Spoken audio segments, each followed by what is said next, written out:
Yeah, you already know. Accountability is greater than entertainment. For sure it is. Poindexter Lounge, I see you out there, player. I see you. Keep up the good work. Keep doing what you do. What's up, nerd family? Welcome once again to the Poindexter Lounge. My name is Enosh, a.k.a. Enosh Fett. Don't ask me how I got that name. I just came up with a screen name one day, and it was there.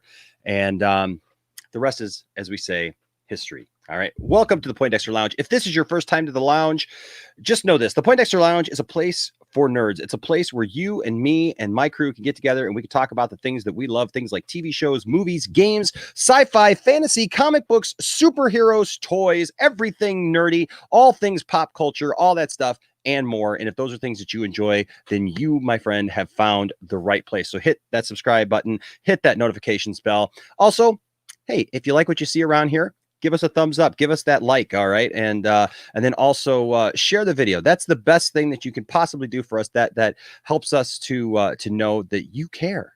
So I think it's Film God that says, if you care, then share. So, or something like that. That's why I'm not doing Film God show. But hey, it is good to have you guys with me tonight for all of you who are popping over on a Friday night. And you know what I love? I keep saying, like, me and my crew changes from time to time. My crew, man, we get new people in here. We get new opinions. And that's what the Poindexter Lounge is about, getting new opinions, getting new points of view, like not just listening to the same echo chamber over and over and over again. And so I'm glad about that. So, hey, welcome tonight, everybody. We're gonna talk to the chat room. We're gonna talk to you guys, and we're gonna talk about this this topic. But before I do that, ladies and gentlemen, let me bring in. You love him. Apparently, Cylon Scotty really loves him. And that, of course, is my good friend, Brian, the Master of None. What's up, Brian? Nothing much. How are you doing tonight, I'm doing good, man. I see you representing San Francisco there, the 49ers. Absolutely. That football season coming up soon. Got to show something. Absolutely, man. You know, that's the thing, man. You gotta represent who you love, right? And I don't even know why I loved. I think it was Joe Montana and the fact that they were so winning in the 80s, man. And I just love the 49ers back in the day. So, anyways, that's a whole other thing that we can talk about. But also, ladies and gentlemen, I think he's been on the channel maybe one other time. I don't know, but this may be his debut here on the channel. No, he was definitely on here one other time. Ladies and gentlemen, Mr. Anthony. Oh, look at he's a little pixelated there, but he's looking good. Yeah, that's all right. You're a little pixelated, but you know what? It's all right. Mr. Anthony Sherfield, how you doing, sir? I'm doing good, you guys. How you guys doing? We're doing good, man. We're just holding it down here on the weekend. Yeah, as you can see, I'm not at home. My job sent me to a different site for the weekend, but I was like, I still got to stream. So good thing. Absolutely. It was only a 2-hour drive, so I could still like pack everything in my car and bring it, so I can still do this. Nice. Well, I see you're wearing you're clear enough that I can see that you're wearing your Mandalorian shirt. So, yep. So we can always pull you up here and show your Mandalorian shirt. I love that. That's awesome. Nice shirt. Look at that, looking good. Got the child on there. Got everybody looking good. All right. Yes. And you know what, ladies and gentlemen, anytime I'm talking about topics that we really need to get to the nitty gritty, where we got to boil it down. We got to jump in there. We got to know what the truth is. That's right, ladies and gentlemen. The Truth 31 with his smiling Nightwing avatar there. I still think it looks like a big grin. Oh, it is. How you doing, Truth?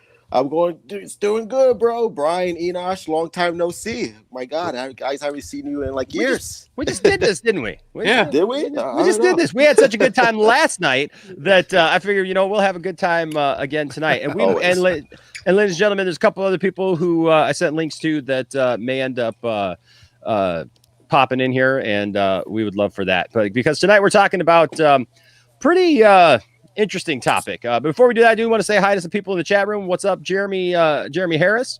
Good to see you. Good to see you, Arkham Gaming. Good to see Grim and Thrones Analyze. Jesus, I made it. Are you telling Jesus? Are you telling Jesus that you made, like, Jesus, I'm here? Oh man, that's what you say when you show up at church. You're like, Jesus, I made it. I'm here. It's like when I show up late. Jenner Custom Toys, what's up, Bruce? Good to see you, man. Darth Tasty, always good to have Darth Tasty in the room. It says, oh boy, I think John B is complaining. LOA, Ray may have a case. We're gonna get into that, sir. Yes, we're gonna get into the nitty gritty of that because you all know where I stand on Ray. Let's talk about this John Boyega thing. And you all know that I love the sequels. So like where does Enosh stand? It could be anywhere on this one, man. It could be all over the place. What's up, Caleb Richardson? Good to see you, Caleb. Let's see. And I saw a couple other people here. Sir Nerdalot. What's up, Sir Nerdalot? Hello. I love that name. Always have. And 187 is in the house. 187 is in the house. Hey, man, Brian, they love you. Mm-hmm. They love you, Brian. Oh, we got some Colts fans in here. We got what's up, Gordon Hill? Hello, my friend, to you. We got Cisco E. What's up? Good to have you in the house. Good to have you in the house. Bruce says, grab your bagel bites and settle in. What's up, Monteese? It's good to see you, brother. I see you in the background there. I'm going to bring you in. Don't worry. I got big fanfare for you, brother. I got big fanfare for you. All right. Let's see. Who else we got here? Let's get back to more wrestling promos. That's really what people are here to see, man. That's the nitty gritty of it. Alex, the filmmaker's in the house. Hey, Andrew Casali is in here. Casali, I'm sorry, Andrew Casali. Bane R6 is in here. What's up? And then, of course, ladies and gentlemen, that's right. He is making his way, ladies and gentlemen, into the lounge. Here he is. You love him. We love him. Mr. Nicotina. What's up, Mr. Nicotina? Hey, Andre. What's up, Anthony? Brian, Truth. What's going on, guys? So I don't have a lot of time because it's my son's birthday and the kids are still in my house right now and they're running around and they're swimming and drowning or whatnot. They're drowning. I'm out here making videos. I know. So I got really tired and I said, hey, I'll be right back. So I jumped on, I kind of jumped on really quick, but I just wanted to come by and say what's up because, I haven't talked to you guys in a while. So she might come barging in, but I don't think so because she's hanging out with her friends right now. Dude, that would be brilliant. Occupied. That would be classic. that would just be like mwah. I would love that. Mwah. Just come in there like hear how Nicotina's really living. Yeah. In fear. Nicotina is always teeter-tottering that line between life and death when he comes to the stream. That's what it is, man. Oh, we got Matt Jarbo in the chat. Yeah, I want to see. Yeah, I gave Matt Jarbo the link, so Matt, you can jump in. I'm ready to see the rolling pin come out of nowhere, out of the side of Nicotina's like camera view, and be like, "I told you to get back! I told you that you couldn't be doing this." No, I'm just making fun, man. No, it's good. The wives are awesome. I tell you what. I don't know how many of you guys are married, but I tell you what, for the guys who are married that we stream with and everything, like guys, seriously, thank you to our wives. Who allow us to have some fun like this with you guys. Shout out to all the wives, the girlfriends, whoever it is, mistress. Who lets hey, escorts, all the deals. Yeah, escorts. We now here's another guy that I gave a link to. Don't pay for Mulan. Phobic, don't pay for Mulan. Phobic. He had a really good review on that one. Yeah, I wouldn't pay for it either. Phobic, that's nice. So Matt's not able to jump in right now. Yeah, I mean, I can't jump in either, but I did anyway. So we'll see what happens. There you go. Well, let's see how it goes. I know. Well, you know what it is though is that I wanted to see because Anthony's at a hotel and I'm not sure why he's there and he looks like he's alone. So I'm not sure what's going on there. And the hotel itself, it looks kind of kinky. I think I'm alone now. It's a nice room though. It's a I nice got DoorDash on the way. My job sent me here for the weekend, man. I had to do some extra work at another site, but yeah, it's dude, it's nice. It's just don't forget to turn the camera off. Just don't forget to turn the camera off when you're done streaming. Exactly. Don't make that what's mistake. Funny about hotels is that they always offer Wi-Fi and internet, but I'm telling you, hotels. They are not equipped for streaming. Look, I mean, it's just never clear enough. What were they thinking? Is mine still pixelated? Yeah, but I mean, Yeah, a it's little bit. fine. It's not bad. No, it's not bad. It's not bad. So, what's up, Jack? Good to see you, Jack. Good to see you in here. Yeah, it's going to be an interesting night. I can already tell right now. Yeah. Oh, the mad wife also hated Mulan. Oh, So, no, there you that's go. too bad. So there you go. All right. Well, hey guys, we're gonna jump right in because this is a topic. Obviously, I have felt connected to, but we'll show this again. My question of the night is the Ray Fisher John Boyega thing. People are trying to marry the two things together, and I just want to know simply: is it the same? Is it the same thing, or are they really just two guys just fighting for their rights, fighting for what's right, fighting for the truth, The or right to party. yeah? Hey! Look who came to the party after all. Look. Hello, Mr. Barbo. Hey, what's up? I'm going to get dinner for the family, but I was like, oh, my headset's in here, so I'll come harass you Oh, guys. there it Nice. goes. Oh, Yeah, nice. just Now so it's a happened to party. be in there. That's like, well, why not? Now it's a party. Nicotine is like, oh, I gotta go now. Damn it. Hey, if I gotta go, I'm gonna do the Silas Stone. You know, The hell was that? from Justice League. He's like, Yeah. He's like, Oh boy. I'm like, I don't know why he felt the need to turn the camera off. He's like, I don't know what's happening, but I better turn the camera off. My son is floating in midair. I better turn the camera off. I always wondered that. I was like, whatever. Whatever. All right, so we're gonna jump right in this, guys. You guys obviously know about kind of some of the stuff that's been going on the last couple of days. Obviously, the last few months we've been talking about Ray Fisher, and I think I don't want to speak for everybody, but I mean we've all talked about this several times. That basically we're all kind of in the same position. We're at this point. I think we know we believe something's going up with that, went down with that. And we're all kind of just waiting. Now it's going up. Now it's going up. It's going down. It's going up. It's going sideways. He tried to take it up the ladder. Apparently, they didn't let him, so it came back down. And so then he had to go horizontal. And and so we're all just kind of waiting now for more information. But like information seems to keep coming out a little at a time.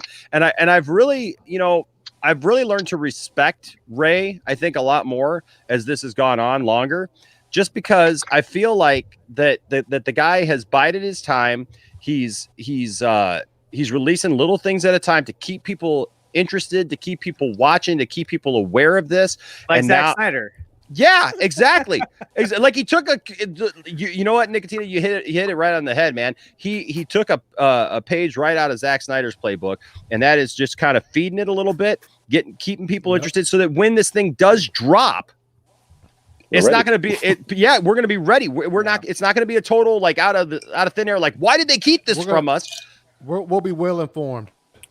Yes, we will be well informed. We'll be ready. We'll be ready to listen. I have a theory though about today. Okay. What else dropped today? The DC Fandom Part 2 trailer. Oh, did it? Did it? That came out this morning. Play it. I did not see that. So it's like, they released, I think it's like a minute 20 trailer for like what to expect from the next event. Yeah. Okay. Was it good? You know what? It's all like whatever. I mean, I got what I wanted out of the first one. It was Damn it! That's not what I wanted to hear. I mean, it's whatever. Well, okay. What they're doing, and this is actually cool, is it's not like some live stream 8-hour stream where you got to sit there. It's like a virtual thing. It's virtual, but you get to queue up your schedule. It's literally everything's going to be in demand or on demand the moment the thing starts. Oh, really?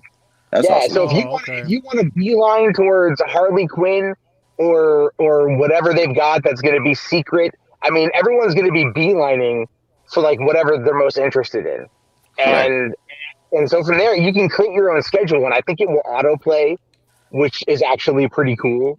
Well, you guys want to watch it real quick?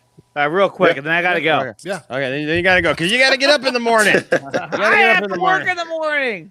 Jeez. Oh, but that's not nice. It's All right. 6 p.m. I know. Right. No, it's my Okay. son's birthday, so the kids are still here, and the pizza's on its way. So That's Well, if the pizza's on its way, I mean, Yeah. Gotta go. come on, you gotta get back for the touchless that's the pizza. game changer right there. That's Right. the game changer. Flash is standing there looking at us, going, "The pizza is on the way. Come Yeah. on, Listen, tasty. All right, here we go. Pizza Hut is a coming. Nice. So Matt made this video. No, Your heart starts pumping, interacting with the passionate fan Oh, I base. thought that was Matt talking. Yeah. Does Jeff Johns have a panel? Is what I want to know. Now the pressure's on.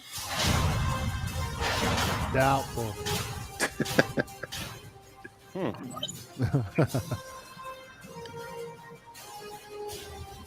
Oh, hey now. Batmobile is no joke. You are so good looking. It's a completely different experience. Okay. I'm dropping the mic. Oh, that was Michael Keaton. Yeah, it was. Did you catch that? Yeah. Yep. Yeah. Yes, sir. All fans welcome. September 12th only at DCFandom.com. All fans, welcome. All fans, welcome. There we They're go, all encore. welcome. Well, what A are they going to new say? journey. What are they going to say? Nobody's welcome except for the ones that we say. Yeah. This wasn't made for you. This is not for you. This No is for fake us. fans. So, well, a couple interesting things there. So there was kind of more Superman in there than we got the entire DC fandom one. Fandom. Yeah. Yeah. Yeah, Right? seriously. There's some Christopher Reeve in there. There was Tyler Hoechlin a couple of times. Who cares?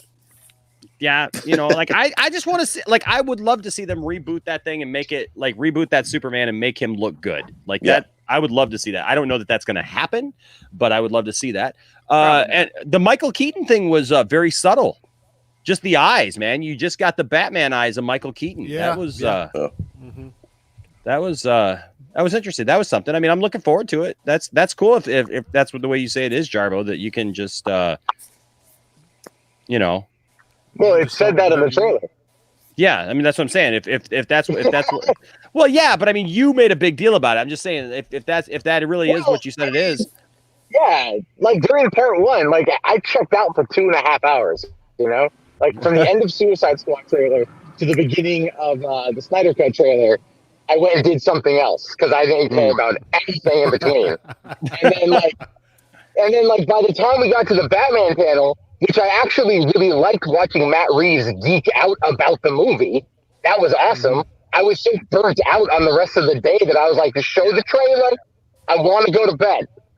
You know, like dinner or something like that. So here, if they're like, we're going to do something cool, it's going to hit like within the first few minutes. And then I can do my reactions and then be on with my day. And I'm like, all right, sweet. I don't have to sit through an hour of CNN. You know, I don't do that in real life. Yeah, right. No, I hear you. I hear you. Those Guys, I gotta run. I might come back in a few minutes though, but yeah, absolutely, man. Yeah. I gotta After go you get your do the meeting. pizza, and I gotta go surveys with all the kids, and Take your there's beating. not that many kids because you know it's COVID. There's only like 3 or 4 kids here, but Okay. it feels like there's like 17 kids. They're Right. all Yeah, running well, yeah. around, going in my house wet from the pool. Okay, you're getting like, very "Whoa." domestic on us right now. So, all right, I we'll know, see you later next Sounds time. like it's getting too real over here. I gotta go. All right, man. All Yeah, right, come guys. back in if you can. All right. Okay. All right. So now that he's out of there, now we can have a party. Jeez. No. Okay. So I did. So, but I want to talk about. So today, obviously, we know what's been going on lately with the Ray Fisher thing, but then Ray Fisher dropped this today, and I do want to compare the two because I want to get to the nitty gritty of this because a lot of people are saying it's the same. A lot of people are saying that it's two men standing up for what they believe. Some people are saying it's not the same. Some people are believing John Boyega. Our good old friends on the block seem to be. I get messages still from people. They're like, "Have you heard what he said? Have you heard what Jody said?" And I'm like, "No, I can't say that I've been to that neighborhood for a while. Don't really pay much attention, right? Like I'm just like no. But you know what? I'll say this. I have reserved the fact that you know what I'm going to say whatever I want to say from now on. Like I'm not like, and not that I couldn't before, but like. And not that I want to get back into all that stuff, but it's like I am gonna like I'm not gonna act like the people don't exist either. You know what I mean? And so you know, but so Jody and Andy Signor, they have they've taken a stance that they obviously they believe John, but they don't believe Ray for some reason. I know. Whatever. You know, just based on the fact that it's Ray, you know, can't believe Ray just because that would kill their whole franchise at this point. I think. Were you saying something, Matt? Well, yeah, I retweeted out that little video collage that somebody put together the other day about Andy, you know, going after Ray Fisher, but then going like, well, you know, John Boyega, he clearly, you know, he's to be believed. Yeah. And I used some colorful language that I saw you like the tweet. So Yes, I did. Yes, I did. Yes, I did. It's all good. I like it when other people can make statements that I not necessarily can, you know? So I'm just like, I'm just showing you I'm here, you know? Hey, there you go. All right. So, yeah, go ahead. Sorry. Oh, no, go ahead. What'd you say? Oh, I was just going to say, like, yeah, I have no problem being that person. I know you are, man. I know you are. So obviously we've been down this route, but then today we got a little something else from another little nugget of joy here from Ray Fisher, and I thought that this was interesting to read, because he says here in his tweet, he says, so you can better understand how deep this goes. I love how he's got a narrative here, guys. He's got a story that he's telling, and it's just, I can't wait for like the next part. You know what I mean? It's like this is the thing of beauty, man. I'm loving this. So he says, so you can all understand how deep this goes. After speaking about Justice League, I received a phone call from the president of DC Films, wherein he attempted to throw Joss Whedon and John Berg under the bus in hopes that I would relent on Jeff Johns. I will not. That was the most shocking. Accountability is greater than entertainment. That was the most shocking part, was that Walter Hamada called Ray Fisher and be like, hey, you know, chill with this. Don't throw Jeff Johns under the bus, which I don't understand. What is this, you know, in need to, you know, protect Jeff Johns like he's some golden goose at DC? It's like, I don't understand it. Yeah, I don't know, man. It's very interesting to me, to be honest with you. Like, I mean, is he saying this now that now as he's come out about Justice League, that, you know, the current president of DC Films, or was this, you know, I mean, it had to be after. It was after his Justice League comments that he made just recently, because he said after speaking out about Justice League, I guess about Joss's, you know, the initial tweet that just rocked the house. That's what it's after that the president called him and was like, hey, you know, I'll let you. We can do all you want about Joss and John Berg, but Jeff Johns, man, hey, cool it on Jeff.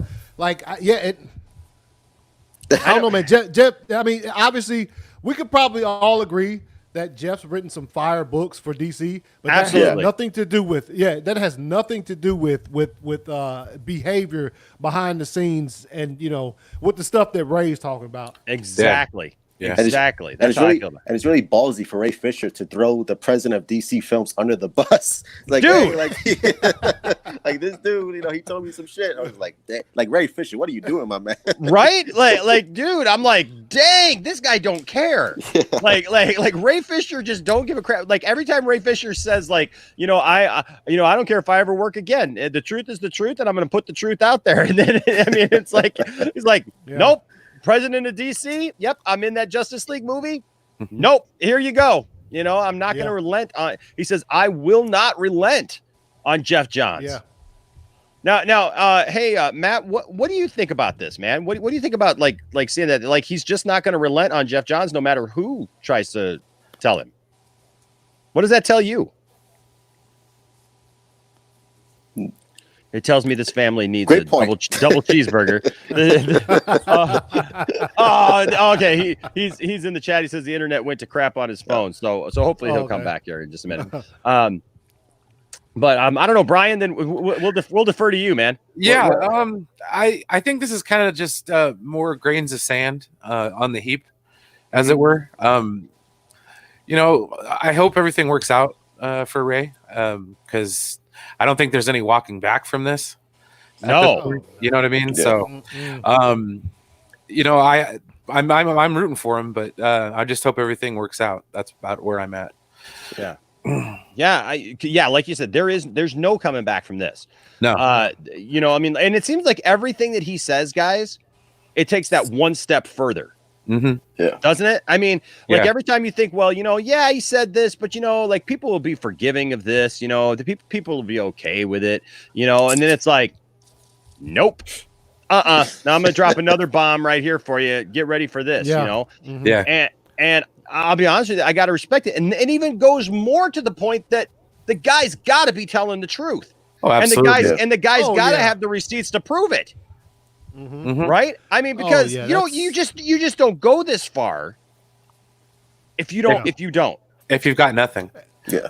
Because it can, if in the adverse, I mean, if all this were to, be a lie, oh my God, man.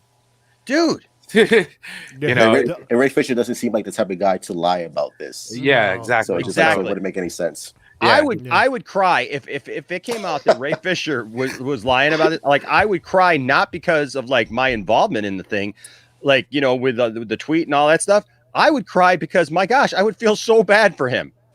Yeah. Because I would wonder, like, what in the world happened to you that you would have to do this? And I know that I just know in my being that it's not. You know what I mean? This is, man, it's real, man. Just think about the entire timeline. So I'll even go back to November 17th of last year when like we just destroyed the hashtag release the Snyder Cut. Like that was the day. Obviously, that we know now that it just reached that level where the next morning Zach and Debbie were getting calls from Warner Brothers like, "Yo, we might need to do something about this because yesterday was pretty big." Just start from there and then just start going down. What was it? January, February when Zack Snyder put out the Zack Snyder's Justice League hoodie on Ink to the People, the shirt, like sometime early this year, and you keep going. And obviously at that time he knew he was going to announce it. So you start coming down, and all of a sudden, and here comes Ray with his remember he posted the first one, I think it was the video of him at Comic-Con where he was like, Joss Whedon took over and did a good, but then he's like, I completely retract this entire statement. He knew the announcement was coming. Like it just all played together. Yes. Well, and I want to address a couple of things here in the chat. First of all, I brought this up already, but yes, right there. That's Ray Fisher right there. Yeah. You won't hear me say that, but I can acknowledge a statement that is made, and that is a statement that is made, and that's in the positive. But a couple of things. So a good guy who's in here a lot on the channel, and I see him on a lot of other channels, obviously too. I've been on channels and streams with him. Is Andrew Casali.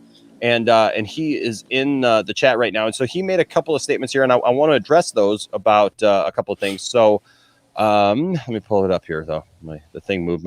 My mouse died, and so now I'm using the trackpad, and I hate the trackpad. Oh, all right. So he says he's going to attack Jeff no matter who stops him. Come on. If you got something to say, and it's the truth, and people were hurt, and people were treated inappropriately, and there's things that it sounds like illegally happened also from what the things that he's dropped. I would do the same. I would hope that I would do the same thing. I would hope, ladies and gentlemen, that I would have enough guts. You know what I mean? Like one of the things that Ray brought out, he says, look, I don't have a wife. I don't have kids, I don't have anything that's going to keep me from speaking the truth. He doesn't have to protect anything. You know what I mean? It's like, I got a wife, I got 3 boys. If I, it would be hard pressed for some of us. Yes. That faced with the possibility of losing our careers, losing our livelihood if we speak out against something, because there's always the chances that nobody's going to listen, right? And so, so people can say, "Oh yeah, stand up for what's right, stand up for what's right, just go, do it no matter what." But let's be real, right? Like sometimes standing up for what's right, it's always the right thing to do. But it's not always the easiest thing to do, folks. No. And sometimes it costs people a lot. And so that's the first statement that he made that I wanted to address. But then the other statement is he says, how is it important? Well, it's important because one, if people were sexually harassed, if people were not given the right to speak up about grievances that they had while on the set of a film, that is control that is under union contract, which is under contracts that It's a workplace. NDAs.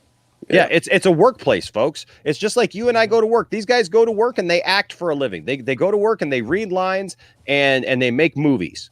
Okay. And because they make movies doesn't make it any less of a job. Just because they're considered celebrities doesn't mean, I mean, they're part of unions, folks. And that's why all this stuff that we read and we make fun of with Doomcock and Mike Zero, where they're like George Lucas is the secret director of this movie. No, he's not. And here's why. That would be illegal. It would be illegal for them to allow George Lucas to direct half of the movie or most of the movie or whatever, and then just not release it, or release all this stuff and like not put him on it. That's illegal. You can't do that. Like the union would be all over that, right? And so that's what we're talking about here, is that illegal things have possibly happened that he's alluded to, and so those things need to be addressed. And then the last statement was this: how can Ray quit it with the teasing and tell us just what happened already? That's the last point that I want to make. When you have a case that you're building against somebody, or you have something that you need to put out in the vernacular, we just talked about, we just mentioned this 2 minutes ago, Andrew, and that is the fact that you have to build that case in the public eye as well.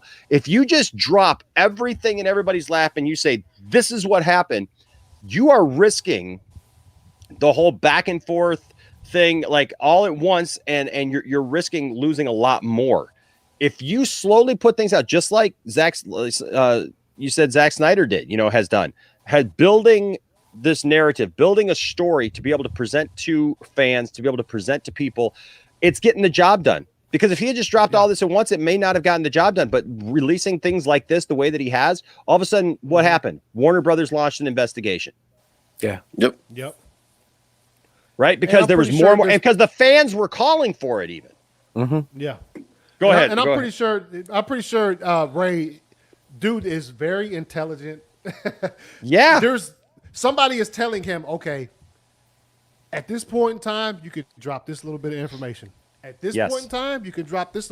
He's just, you know what I mean? And plus with him, it's going about it very smart. There hadn't been, as far as I'm concerned, all the stuff he's posted, I haven't seen one where I was like, oh, that might be a little bit iffy. It's all been like very well calculated and thought out. So, Yeah, I totally agree with you, man. I totally agree with it. That's how I feel about it. Is that no, man, Ray is not being a diva. He's being the exact opposite. And we're going to talk about somebody that I do kind of feel is being a diva right now. But it's not Ray. Ray is not, even what Ray is fighting for, he's not fighting for just himself or because he didn't like something that happened to him. Ray has repeatedly said, these are things that happen to other people, and I need to make sure that their anonymity is protected. I need to make sure that they're protected before I just go saying stuff. Yeah. Which I think is another wonderful thing to know about Ray, that he didn't just go running off at the mouth and like risk everybody else's personal information getting out there. Yeah. And people in the cast and crew can back him up. Like we've heard people like from individuals, like I think even Kevin Smith talked about it. Like people told him like, hey, Joss Whedon was kind of a dick on set. He treated people like trash. That story about him locking Gal Gadot in a room. Oh my gosh! It's just like, what the hell was that about? Just like, what is this? And threatening her that he could end her career and take away Wonder Woman from her. What in the world, guys? And this was after the success of Wonder Woman that he said that to her. I'm just like, are you crazy? Yeah, what a fool. And the one. I guess Kevin Smith mentioned that he knew people who were on set for both directors, and you got Joss on there just making jokes and like really terrible, disgusting jokes about Zach's version in front of people who worked on Zach's version with Zach. Right? You know what I mean? Like, it all. What an idiot! Like what a thing to do. Literally, like you're sitting there on the set of the film, and you're making fun of the people who made the other film. Yeah. And calling it trash. Yeah. Mm-hmm. I'd be pissed too. And then Jeff Johns like walk up to like one of the crew members on set. It was like, hey, what about that Snyder cut, huh? like making jokes about the Snyder cut. It's like you. I would not be surprised. Yeah. I would not be surprised. Yeah, that's. I think it's just a horrible thing to know that these people were treated that way. Not just the celebrities, but these people who were just going to work and trying to make a film, doing their livelihood. I mean, it's just, I don't know, it's just a jerk move. But talking about Here we go. Maddie's not in here live. He says, he says, I love all the people that attack Ray for wanting accountability. It makes no sense considering that they'll get up in arms over somebody getting screwed, but over this they won't. Yeah.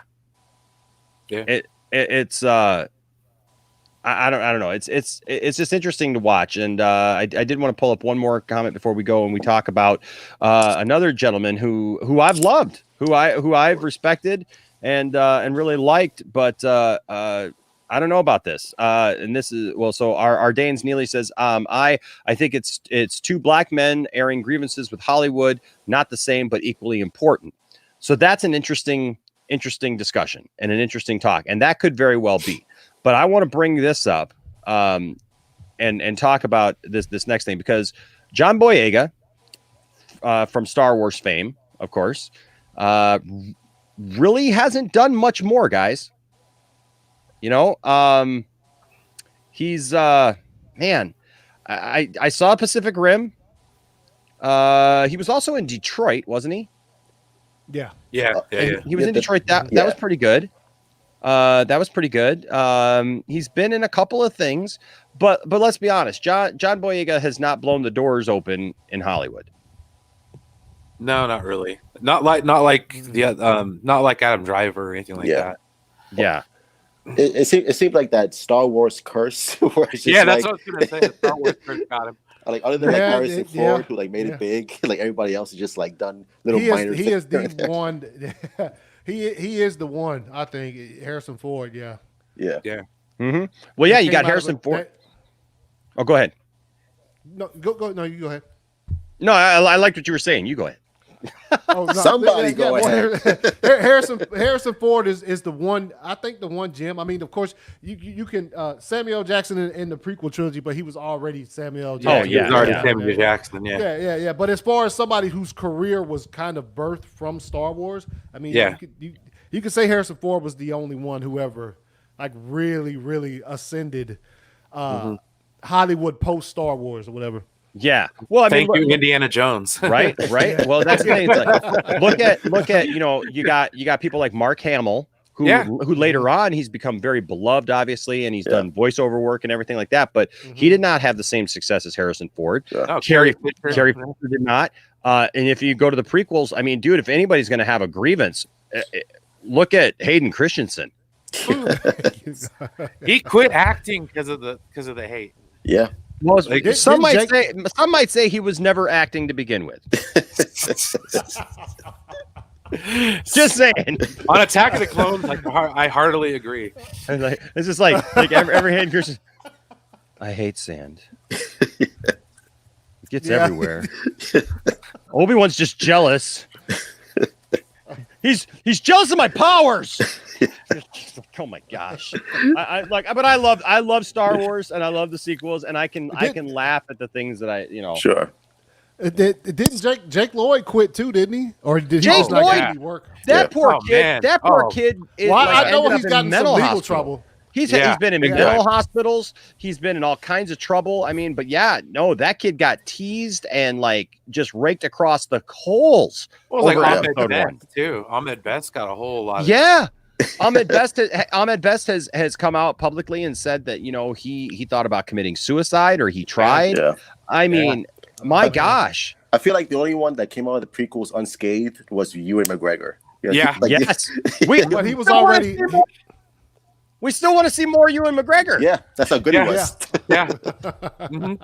Isn't that crazy? I mean, I'd like to see some more Liam Neeson too, but well, yeah. Always. Oh, come on, you got the Liam Neesons, man. Liam Neesons. Let's talk. We could talk all day about some Liam Neesons. All right. Did you hear about Liam Neesons?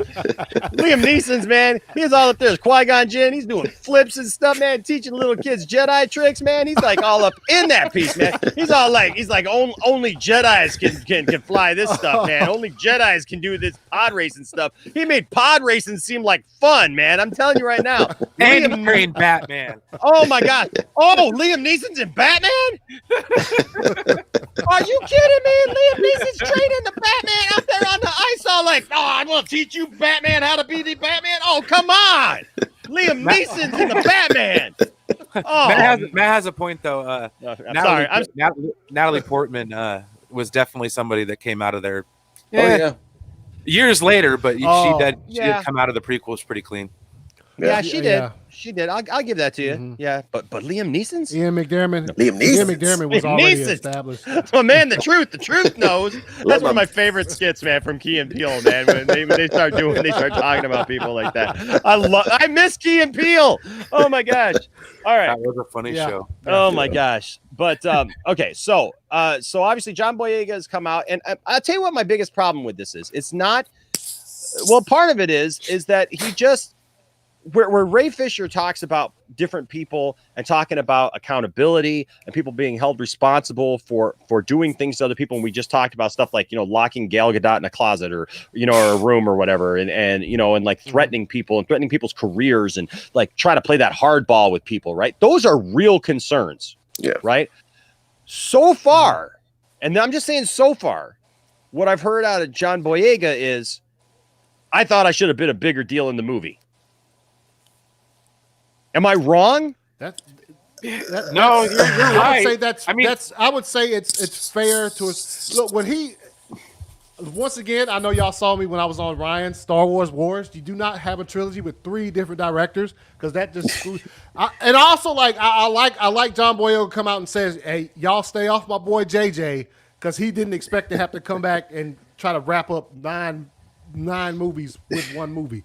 That we can go on about that, but I think it's fair to say that, but at the same time, he doesn't just talk about himself. He talks about Kelly Marie Tran as well. Not, I guess you could say there was an establishment made with his character, which I liked, how they tricked us into thinking he was going to be the Jedi in Force Awakens. I like that. So, but yeah, I liked it. Yes. And I think at that point, he probably didn't have a problem with it neither. But when Rian Johnson came in, brought Kelly Marie Tran in for a certain role, his role was kind of diminished in that movie. I will stand by this until I die. Rian Johnson does not like The Force Awakens. I will stand by that until I die, because he just came in and just straight up turned it up. Yeah, he said, okay, well, everything you did. But anyway, so he came in. He brought in Rose's character. And I like the dynamic with her sister or whatever, but like he did diminish John Boyega's. He did diminish Finn's role in that movie. And then what was JJ supposed to do after that when he came back to finish the third one? So I think I can see where you're talking about, Enosh, where you're saying like, yeah, there's some validity to it, but at the same time, like I could understand if he was just like, yo, I should have been the Jedi. He didn't just say that, but he does, like Ray in the third movie too. Like what was JJ supposed to do? I mean, well, see, but here's the thing. This is what I say, because I understand what you're saying, man. I totally get what you're saying, but like part of it too for me is what kind of makes it back to my original point for me, anyways, is the idea that one, yes, his role may have been diminished, okay, but movies have side characters, okay. Yeah. And that's okay. Not everybody is the star in a movie. You have to have side characters. And your 2 main protagonists in the sequel trilogy is Rey and Kylo Ren. Yeah. Those are your 2 main characters right there. Somebody, and we're going to get into this in just a minute, with the tweets that went out today where he went back and forth with somebody. But the thing is that like, I get it, but in the end, man, Boyega was like right in the thick of everything. You know what I mean? Like it wasn't like he disappeared. It wasn't like he just wasn't there anymore. He was there. He was in the thick of the battle. He was fighting, major battles and winning things for the rebellion. I don't know. And it's just to me, it's just hard to say, well, when he starts talking about how like he doesn't like the fact that Disney switched like everybody, the whole idea, that he's in all the promotional material, holding the lightsaber and all that stuff, and then you go and he's not the guy. That was part of the intrigue about it was, hey, we were going to have this female character now that we hadn't seen that before, You know, well, he had to have read that in the script when he read the screenplay. That's what I'm saying. You had to have known that. I mean, you know, it's not like it's not like he got to the premiere and was like, "What? I'm not the Jedi. What happened?" Damn it! And I mean, and look, and the thing is, as far as him running around screaming Rey every movie and everything, like some of those also are his choices. You know what I mean? Like different acting choices that he made, you know? And so I'm not putting it all off on him. I'm not hating on John because I love John. And look, I've gone on record. You guys all know this. I love the sequel trilogy. Okay. I got my own reasons for that. And we can always talk about that. We can always talk about that in another stream, but I love the sequel trilogy. So I don't have a problem with John, but this is an interesting thing. So today, so obviously he's gone back and forth. He's talked about different things. But then there was there was this, and let's see. I got to bring this back in here if I can. Yeah, I didn't see his tweets today. Yeah, so he got into kind of a back and forth here with this guy. You guys, with Michael Rappaport. So John. So here's the story right here. John Boyega shuts down Michael Rappaport for saying he should be grateful for Star Wars. He should, because I mean, just based on that, because if it wasn't for Star Wars, I wouldn't know who he was. That's true.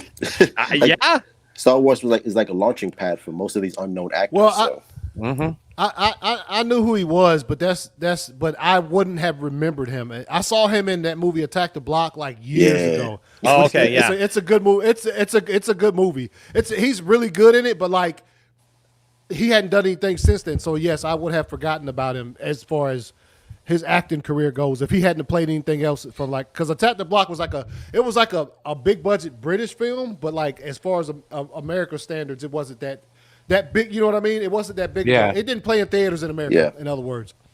Yeah. Well, and that's the thing. It's like, and I hear Jay Money's in here, you know, and I love Jay Money. Jay Money's always got some great takes on stuff. He says the fact that Finn was a traitor to the dark side made a great opportunity to do something incredible with his character. To go from a stormtrooper to a Jedi would have been amazing if and we were misled. I don't think we were misled though. I see it as part of the story. Like just because he went from he went from literally being a stormtrooper, which a stormtrooper is the lowest. I mean, he was a sanitation worker stormtrooper. Okay, it's not like he was like head of the first order. He was, let's be honest, he was a sanitation worker stormtrooper that was unsure of himself, came over and was part now of the resistance, which is awesome. I love that story. I love the fact that he did that, and he became a general in the resistance. Why can't we be happy with that? Why is it that all of a sudden Finn was supposedly like we got to act like Finn was the one who should have been the focus of this movie, like after the whole thing's done? I just feel like we're looking back on the sequel trilogy now. Everybody is coming up with every little thing that they can to think of how possibly it could have been better. Well, I've got two different, like, you know what I mean? It's like I didn't like the sequel trilogy, so I think it would have been better if Finn would have been the main character now. Here's my fan script of how it could have been right. Go ahead, Ryan. They did him really well in the books. Yes, especially the books that aren't the actual sequel trilogy movie books. The ones that are in between. They discuss his path to becoming a resistance general, you know, towards the end. And they didn't really play loose with the Force in the Force Awakens book with him, and nor in The Last Jedi. But I think what most of it is that most of us have that wish that they could have did more, but that's with all the characters. I mean, I feel the same way about Rey. I feel the same way about Kylo Ren. I think there was aspects of those characters that they didn't even touch. It even comes up in this story that we're about to read, Brian, about Poe. You know, and what about Benicio del Toro? You're gonna tell me that so much potential DJ needed to be played by Benicio del Toro with what we saw of that character on screen? Like you're gonna get the great Benicio del Toro, and we're gonna have you make up a crazy little lisp and do a couple little scenes, and then you're done. What about, for goodness sake, Captain Phasma, the whitest white person on the stinking movie? is what's her name? Gwendolyn Christie. She's a freaking tall Amazonian blonde white woman, and they totally massacred her character. And her book was so damn good too. I'm telling you. You know, so I mean, yeah. Phasma's book was awesome. That's what I'm saying. Like, I mean, like, do we have to make it about a race issue when, like, you're literally taking the white people too and diminishing their roles to like absolutely nothing? They say the same thing about Luke. If I think it would probably came off. I mean, I guess you probably would have understood it better if he'd have just said, the middle finger to Rian Johnson, and then just went on about his business. Yeah, if he would have said, I don't like that, because if he didn't complain after The Force Awakens, he didn't say anything. Matter of fact, he straight up said, "And you better not get on my boy JJ because he had to come in here and fix this mess." So where's the problem?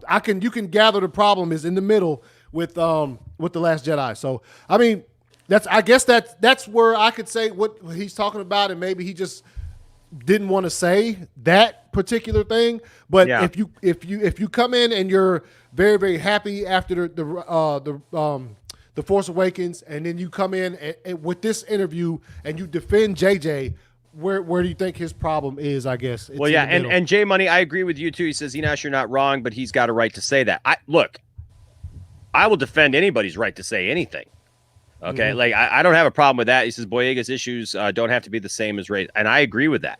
It's two different issues, and that's my point, because there's a lot of people trying to make it that because they're two strong black men in the African American community who have a lot to say and a lot of great things to say on a great deal many things, they're trying to lump these two things together, is what I'm seeing, as being the same, as being like two guys standing up for basically two things. And I don't know. I mean, let's read a little bit more of this. Well, we hadn't even really got into it, but it said John Boyega is taking Michael Rappaport to task for trying to white-splain his experience as a black lead in Star Wars.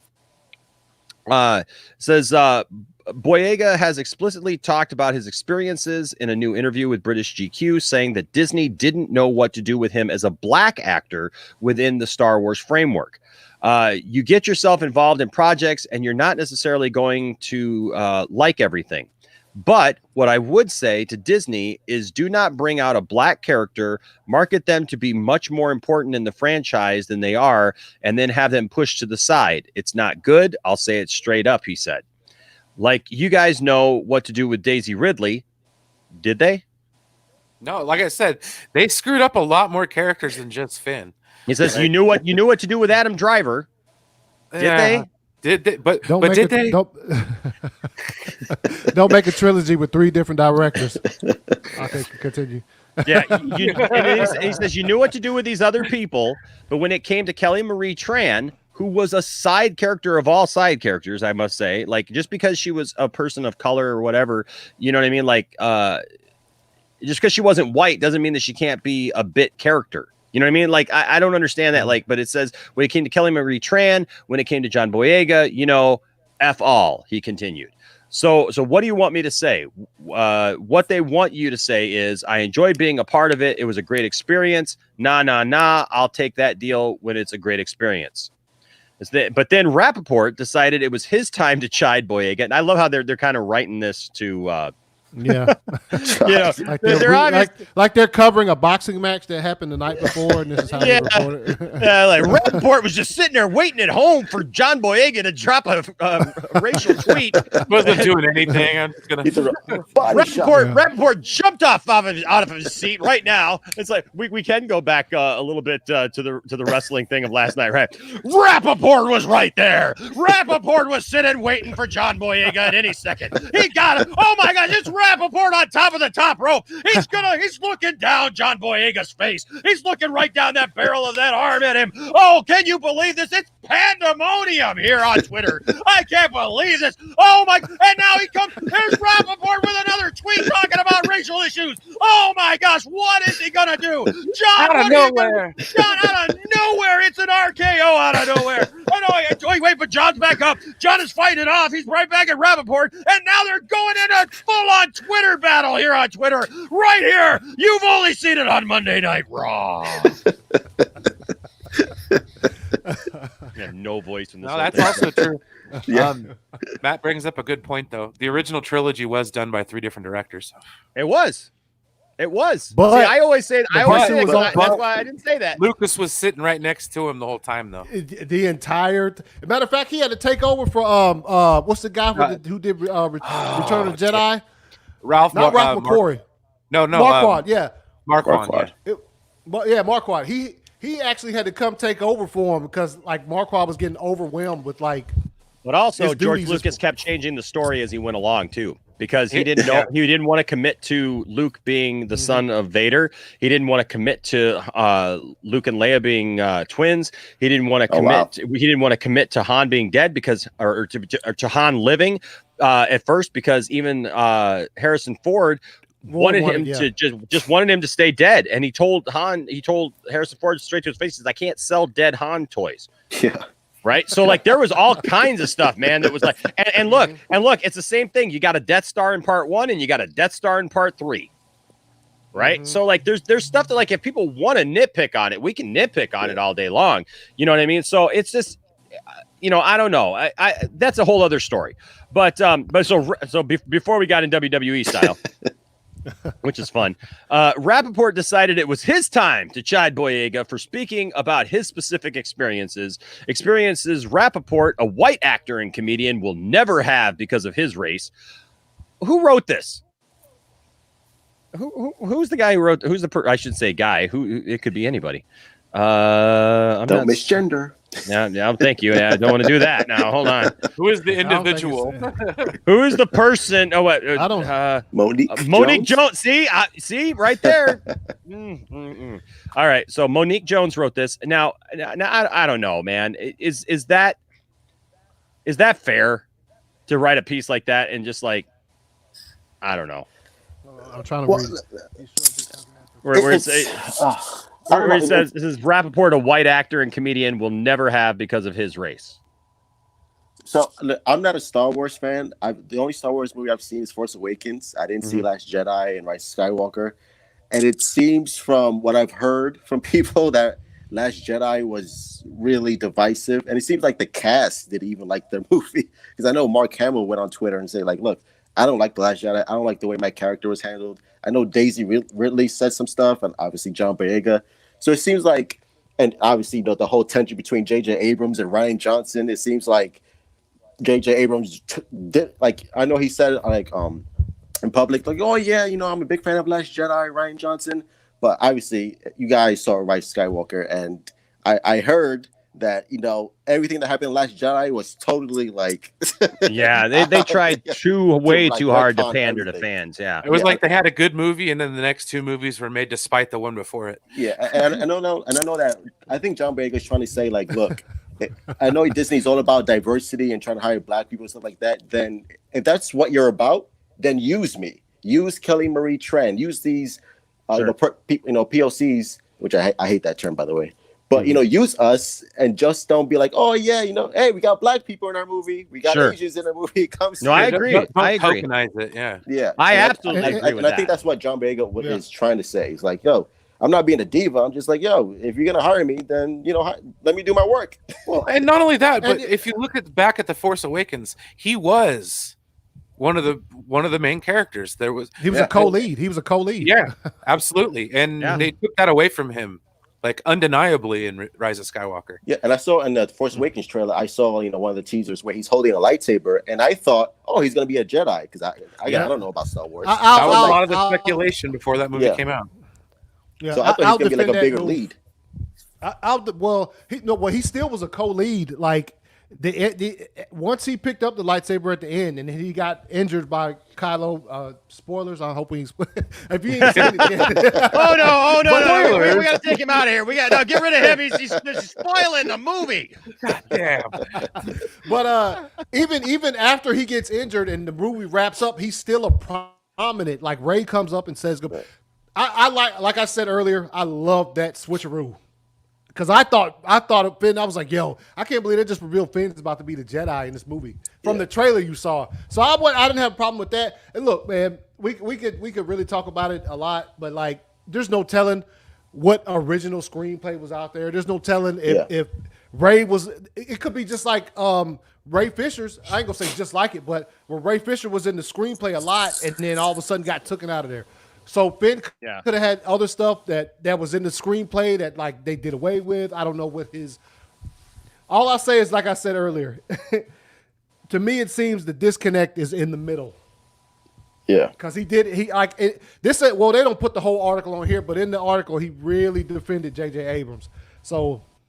Yeah, and maybe you can like let me know. But was there like any conversation between Boyega and J.J. Abrams where like in the second movie where it's like, yo, John Boyega, like don't worry, I got you. You're gonna play a bigger part. You're gonna be a Jedi. Trust me. And then once J.J. left and Rian Johnson took in, maybe like things switched. The script changed. I don't know. Well, maybe that was the beat originally, and this is what's ridiculous. When they hired J.J. to direct The Force Awakens, and then they announced Rian Johnson, and then they announced Colin Trevorrow to direct the third one. No connection. Like it originally was going to be 3 different directors with no steady person on, except for maybe Kathleen Kennedy. No steady and 3 different person. Writers too. Yeah. Yes. No steady presence on set like George Lucas was doing his original trilogy. Yeah. So, I mean, that's ridiculous. And it's when you start off like that, and you directors these days, they can be like, I want to put my stamp on this. So yeah, I hear you. It could have been. So you bring JJ in to wrap up that at the end. It is what it is. But regarding the World Stars. well,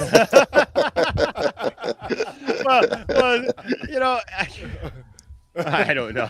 But I mean, I can.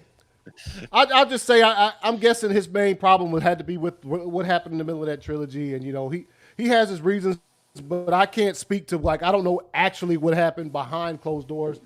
Yeah. Because his statements really weren't as detailed as Ray Fisher's were really detailed. That's my thing is like Ray Fisher has come out and said, look, this is, like even the little bits that Ray Fisher has dropped, like they all have weight to them. They all, it does, none of it sounds like just a guy complaining about that. Like, and look, we all know the Cyborg got cut out of Justice League heavily, right?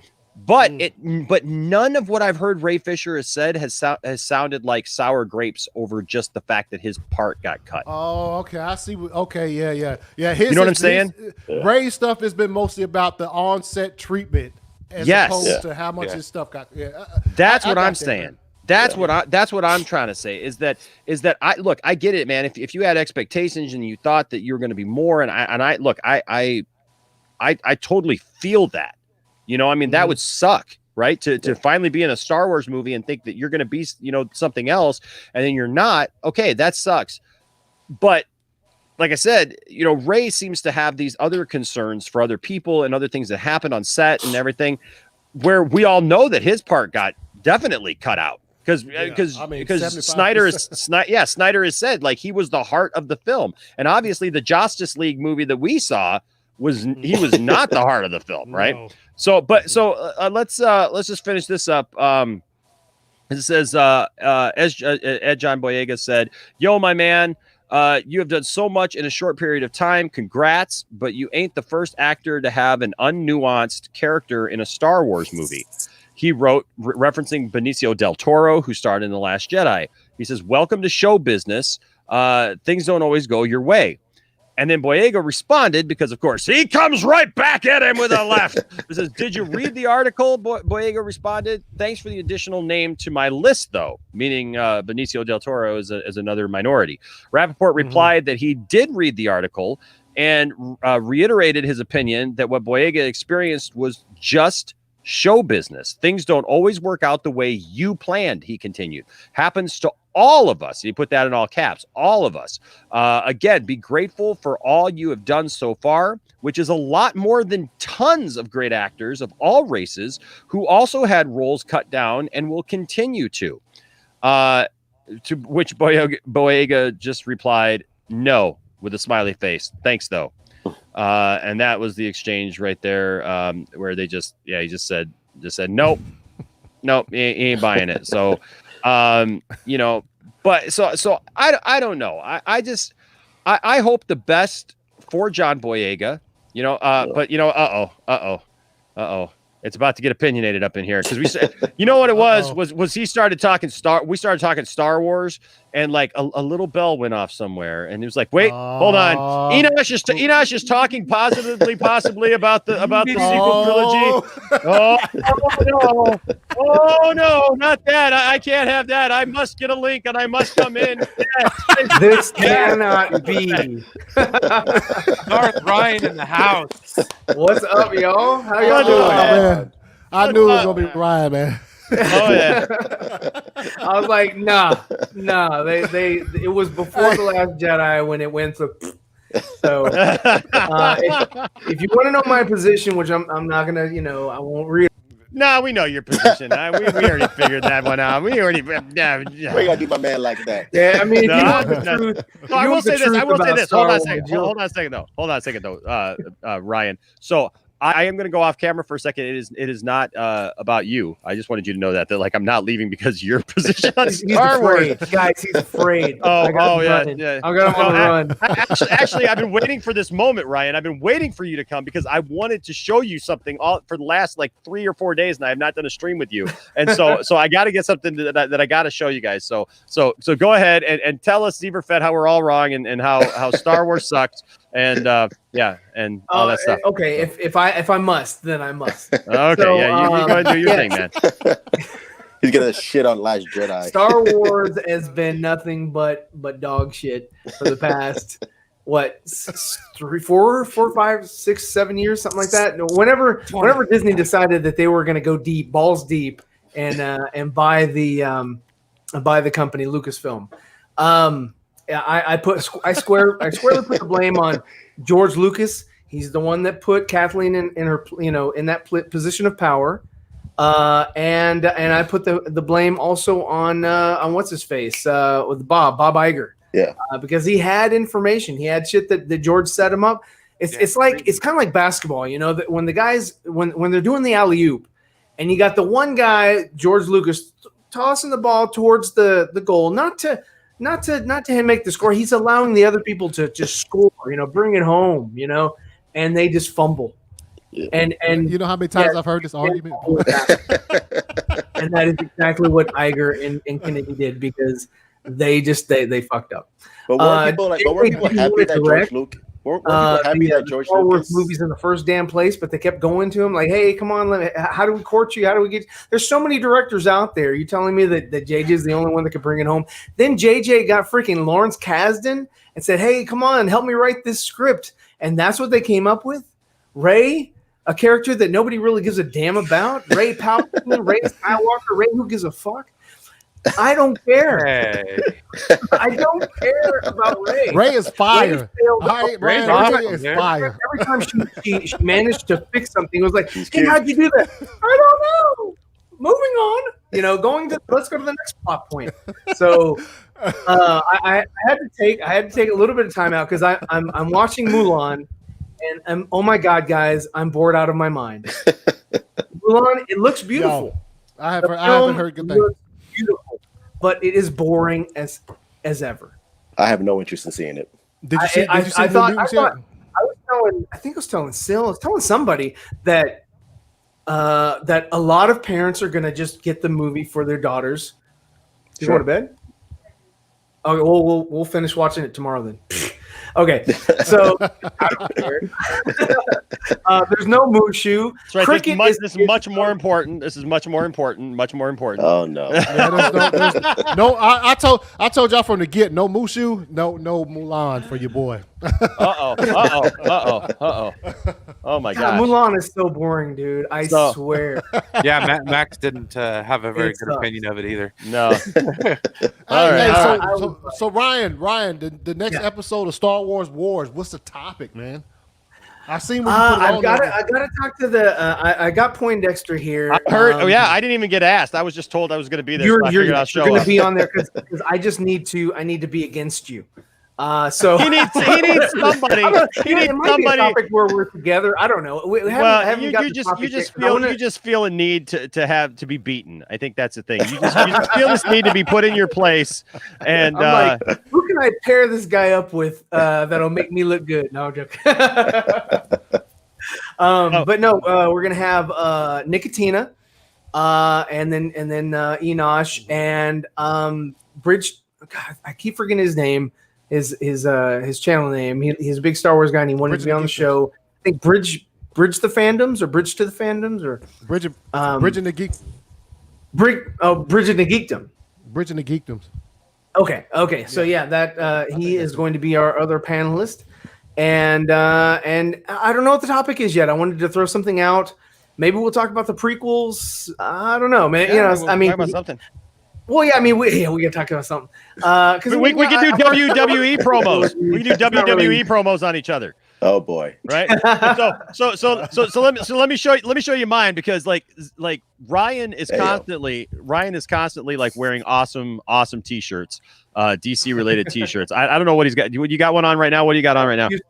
No, that one sucks. I'm sorry. All right, so I'll just show you if Enosh were to do a promo for the Star Wars challenge that this thing is right here. So this is what mine would look like. Let me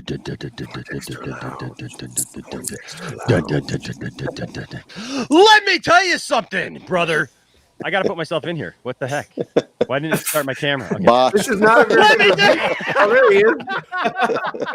Botched right out the bat. Let me tell you something, Zebra Fett. You come in here with all these cool T-shirts, but I bet you I got a T-shirt that you've never seen, the likes that you've never experienced ever before. That's right, because when I come, brother, I'm coming right for you. Heart, soul, mind, body, everything. And I'm bringing one of the greatest Supermen of all time with me. Oh, That's no. right. I am bringing... Yes. Oh, shit.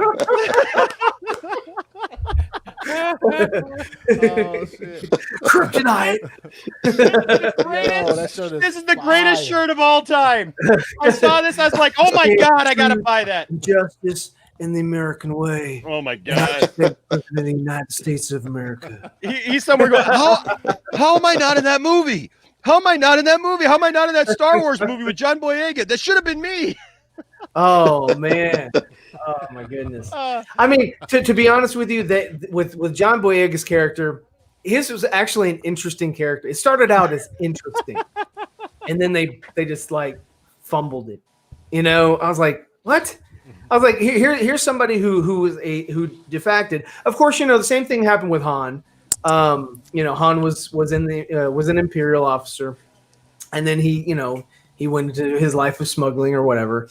So it wasn't too far, you know, off of what had come before it. But this had been the first time you'd ever seen anything other than like they try to humanize the stormtroopers, which I guess they're fucking stormtroopers again, right? Because might as well not come up with a new name. I mean, what's the point? You know, it's Palpatine. But you know what? Okay, look. I've heard Ryan. I've heard your take on that several times, and we can have that conversation another time, because I know you don't like the fact that things are still called what they are. Well, you know what? Back in World War II, they were still called airplanes, and they're still called airplanes today. So there you go. They're called soldiers. They're still called jets. Now, whatever, dude. Get out of here. Get out of here for a second. Fighter jet. Jeez. They still have tanks. Oh my God, they still have tanks. What? They still have guns. What? They still have bullets. Vehicles. Yeah, whatever. Okay, look. Yeah, there's all kinds of different acronyms for them. My thing is not about any of that tonight. My thing is just that, you know, we've talked a lot about this Ray Fisher thing. Mm-hmm. Obviously it's been huge. And you saw the Walter Hamada thing today, right? Well, we read that at the beginning of this. We read that at the beginning. He didn't name drop him. I was like, you know what? No. That's why I put it out there. I was like, who's the president of DC Films? Oh, Walter Hamada. So I guess we need to discuss this. That Walter Hamada is sort of toting that whole, good old boy, mentality, in that, that shit needs to quit. And that's what we talked about at the beginning here, Ryan. But we also talked about the fact that like ain't nobody stopping Ray.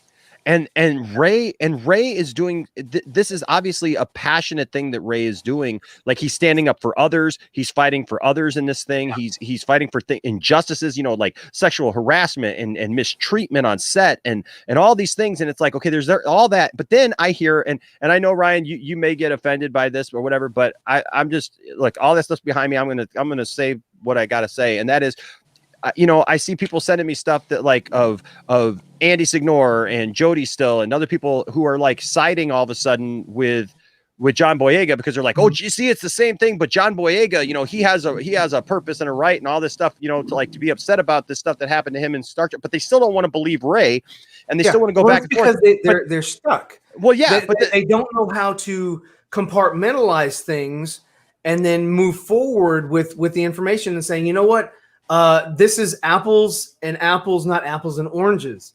And yes, you do need to take things in sort of, compartmentalize. Like Ray's situation is his situation.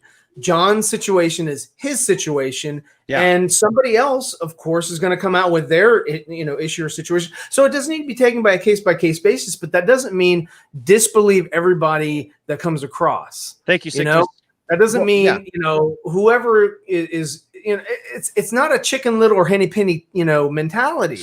It can't be, it's like, or The Boy Who Cried Wolf, it's got to say, hey, you know what? I'm going to believe you until there's reason or evidence that suggests otherwise. Yeah. Like right now with that whole, the Johnny Depp and what's her face? Amber Heard. Yeah. I don't care. Me either. I don't give a crap. Apparently she did. Yeah. Apparently she did, but I don't. She crapped the bed. Is that what you're trying to say? Yeah, she crapped the bed. But Ryan, here's what my point is. Okay, is I'm not saying that I disbelieve John Boyega. I love John Boyega. I like him. I think he's good. Like I don't think he's this great breakout actor that people are trying to say that he is now all of a sudden because he's made these accusations that he deserved to be something better in Star Wars. And I don't think that anybody necessarily deserves anything. So on that front of it, yeah, I might be a white guy, but I kind of agree with Michael Rappaport about it. With the story that we just read, that it's like you know what? There's a lot of people who've come through Star Wars who didn't necessarily go on to super fandom or whatever. And there's lots of storylines that it's like you could say, well, what about Lando? Right? Lando, was that a racially motivated thing too? That like Lando, turns out to be, this guy who turns his back on Han, and sells them all out or whatever, he was supposed to die. Right. So it's like, Falcon, and they changed the ending of Return of the Jedi to keep him alive because of test audiences. Yeah. But what I'm saying is like, so all that stuff being said, like, I'm not saying that necessarily like John is lying about, that he felt like he was mistreated or whatever. But what I'm saying is this, it feels to me that like when Ray has come out and talked about this stuff that bothers him and he's standing up for what he believes is right. Yeah. It's about others. It's about like legitimate things like the sexual harassment, like the the locking Gal Gadot in a room and threatening her with her career, threatening him with his career. See, those are illegal things, right? Yes. To block somebody from taking stuff up the chain of command, right? Because you don't want to rock the boat. That's illegal in most states. Somebody that you could associate John Boyega with that's recent is Jared Leto. He was pitched, this is what the Joker's going to be about. This is what I want you to come and do. And then they changed it. They killed, they cut his character, and all this other stuff or whatever. So for his justice for Jared Leto is for the Air cut to be released and for us to see his performance, right? So then, but Disney's not going to do that. I'll even take this. JJ cut or But Ryan. Ryan, I'll even take it a little bit further and say that it's not, because here's the thing: Jared Leto actually filmed scenes where he was supposed to be one thing. Okay, John Boyega didn't film scenes where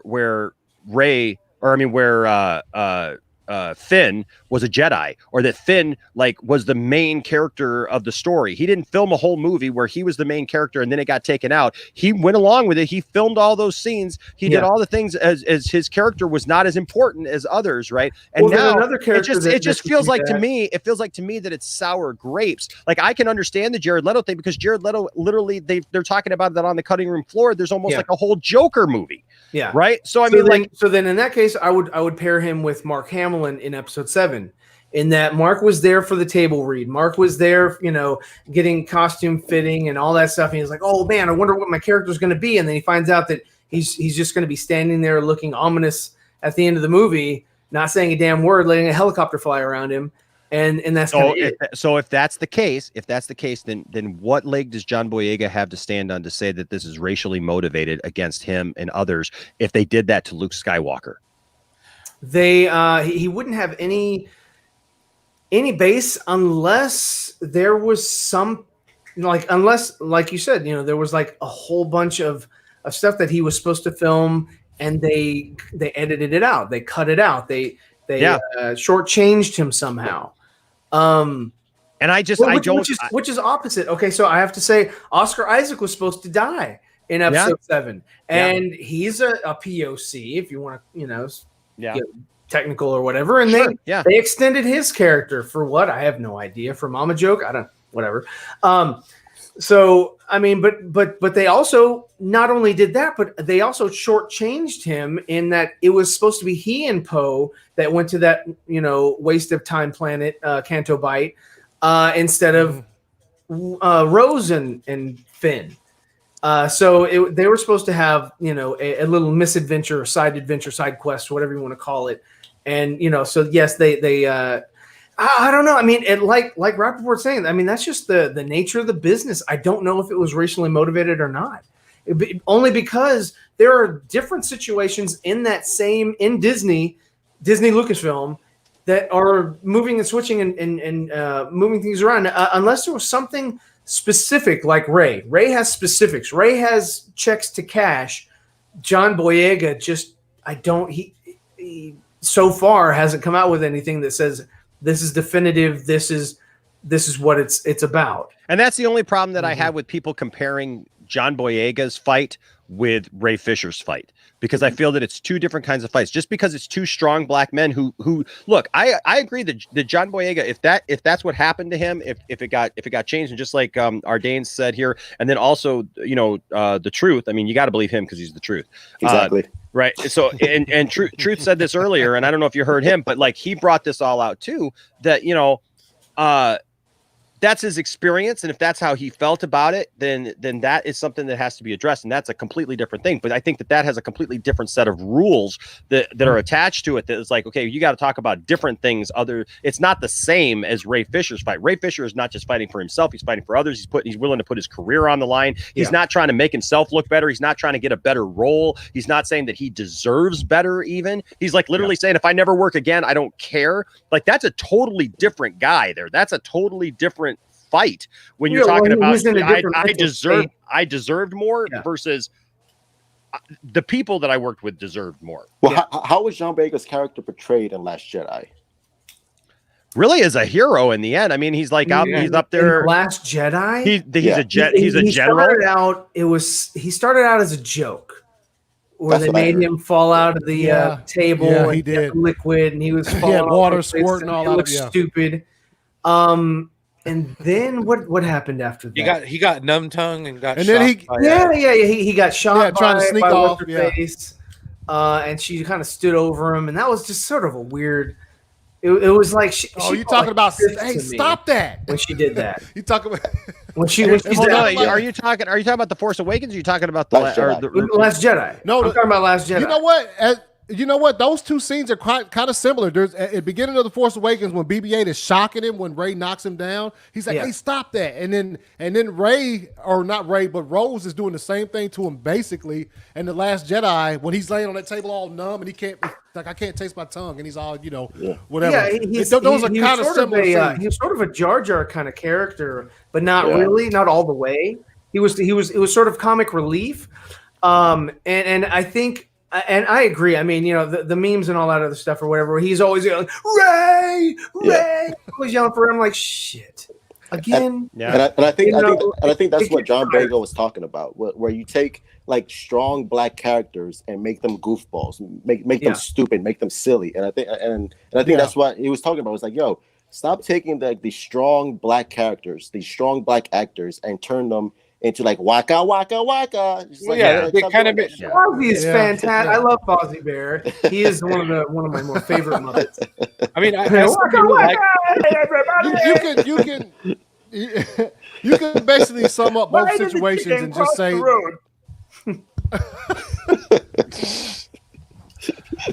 You can basically sum up both situations with One of them has some legal implications, and the other one does not. Yeah. Ray's dealing with like some straight legal stuff because, according, they broke the law by a lot. And then with John Boyega's, it's just on principle, I guess. You know what I'm saying? Like, these things, I feel Ray has a more legal sense to it. I mean, you can say that you're correct. Real quick. I know. Real quick, guys. I know I didn't show up in here, but shout out to Crush It, who just sent a $5 PayPal in. So shout out to Crush It. For those of you who don't know, maybe you're new to the channel or whatever. So Crush It is in a lot of our streams here, but Crush It has donated a lot of comic books. We do a comic book giveaway every week. And because of Crush It, has donated these comic books right here. And the way that you can get one of these is you just answer our nerd question of the week. And so Crush It is just awesome. So Crush It sent me this awesome Henry Cavill back here, which is just absolutely amazing. I don't know if you guys saw this, but this standee man of Henry Cavill back there. So I'm going to be a total shill for him. No, he's actually doing a great job here, and so he's actually extending that to everybody here. You put 10% cash back on all eBay store purchases except toys if you send me a message on eBay saying you are from the Poindexter Lounge stream, and the link is in our description. Like I said, we'll be giving out a comic book probably tomorrow. We're going to do a 2 cents on nonsense, and I'll probably give out the comic book tomorrow. The question of the week, actually, Ryan, you messed up my question of the week. That was last week's question of the week that you answered about Watto. But so I'll take it either. I'll take it either. What alien is Watto, or what was supposed to be for the Bill and Ted thing is what character does Bill and Ted have to challenge to multiple games of chance to get out of hell in Bill and Ted's Bogus Journey? If you answer any of those questions either in the comment section of any of our videos here in the next couple of days, you will be in the running for this week's comic book of the week, thanks to Crush It, which is the Milee Store on eBay. And so we're very thankful to have them. That, like I said, they're doing good work. They Crush It is giving away comic books here and doesn't have to do that. And so the link is in the description for the Milee Store. And don't forget to bring it back here every week where we do our comic book giveaway with them. So, and I just want to say that because also they didn't send it via Super Chat, send it to me via PayPal. So that's awesome. Thank you so much. Thank you so much. King Arnold Street Sweeper. So what's that? What are you guys talking about? I hear voices. Now I have the answer stuck in my head now. And I so we have an answer. Oh, you have an answer. You have an answer. Yes. But physical challenge. We'll take the physical challenge. Physical challenge there, huh? I'd like to phone a friend. And look, this is legitimate right here. That I think people are just frustrated and talking about it publicly, and I'm fine with that. I guess what spawns it for me is, like I said, because of what's happened in the last couple months with Ray Fisher, people have sent me this over and over again, and they're trying to tell me that it's the same thing. And I think that just because two strong black men have an opinion about something doesn't make it the same thing. You know what I mean? They can be fighting for different things. They're not fighting for the same. I think the same thing is more from not getting a whole bunch of information so far, just sort of piecing things together. It sounds more like it's perception.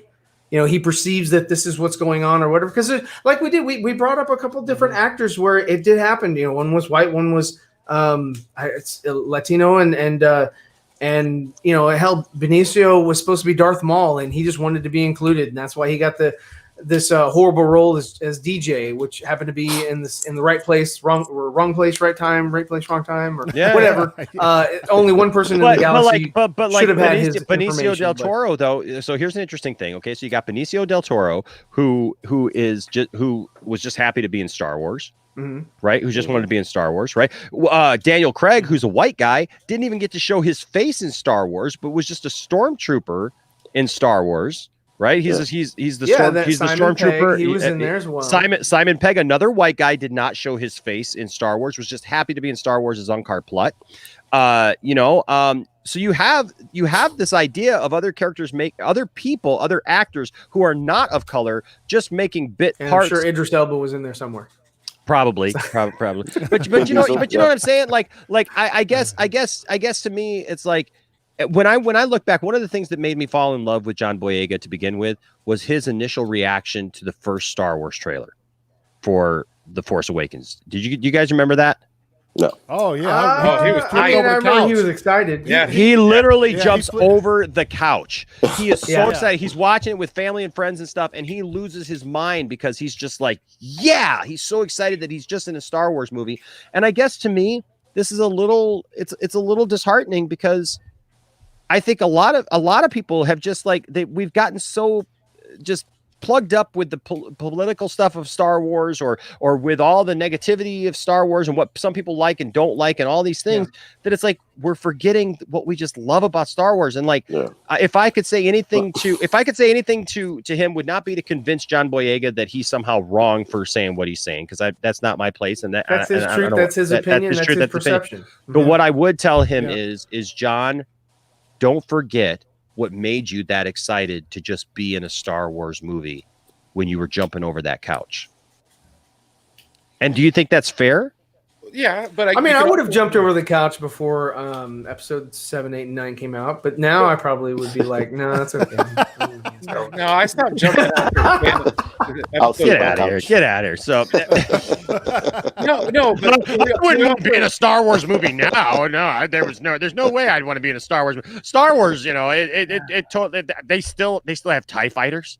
They still have TIE fighters. 30 years later, they have TIE fighters. How did they not have a different design by now? It's been 30 years, for goodness sake. Subscribe to my channel, Zeverfett.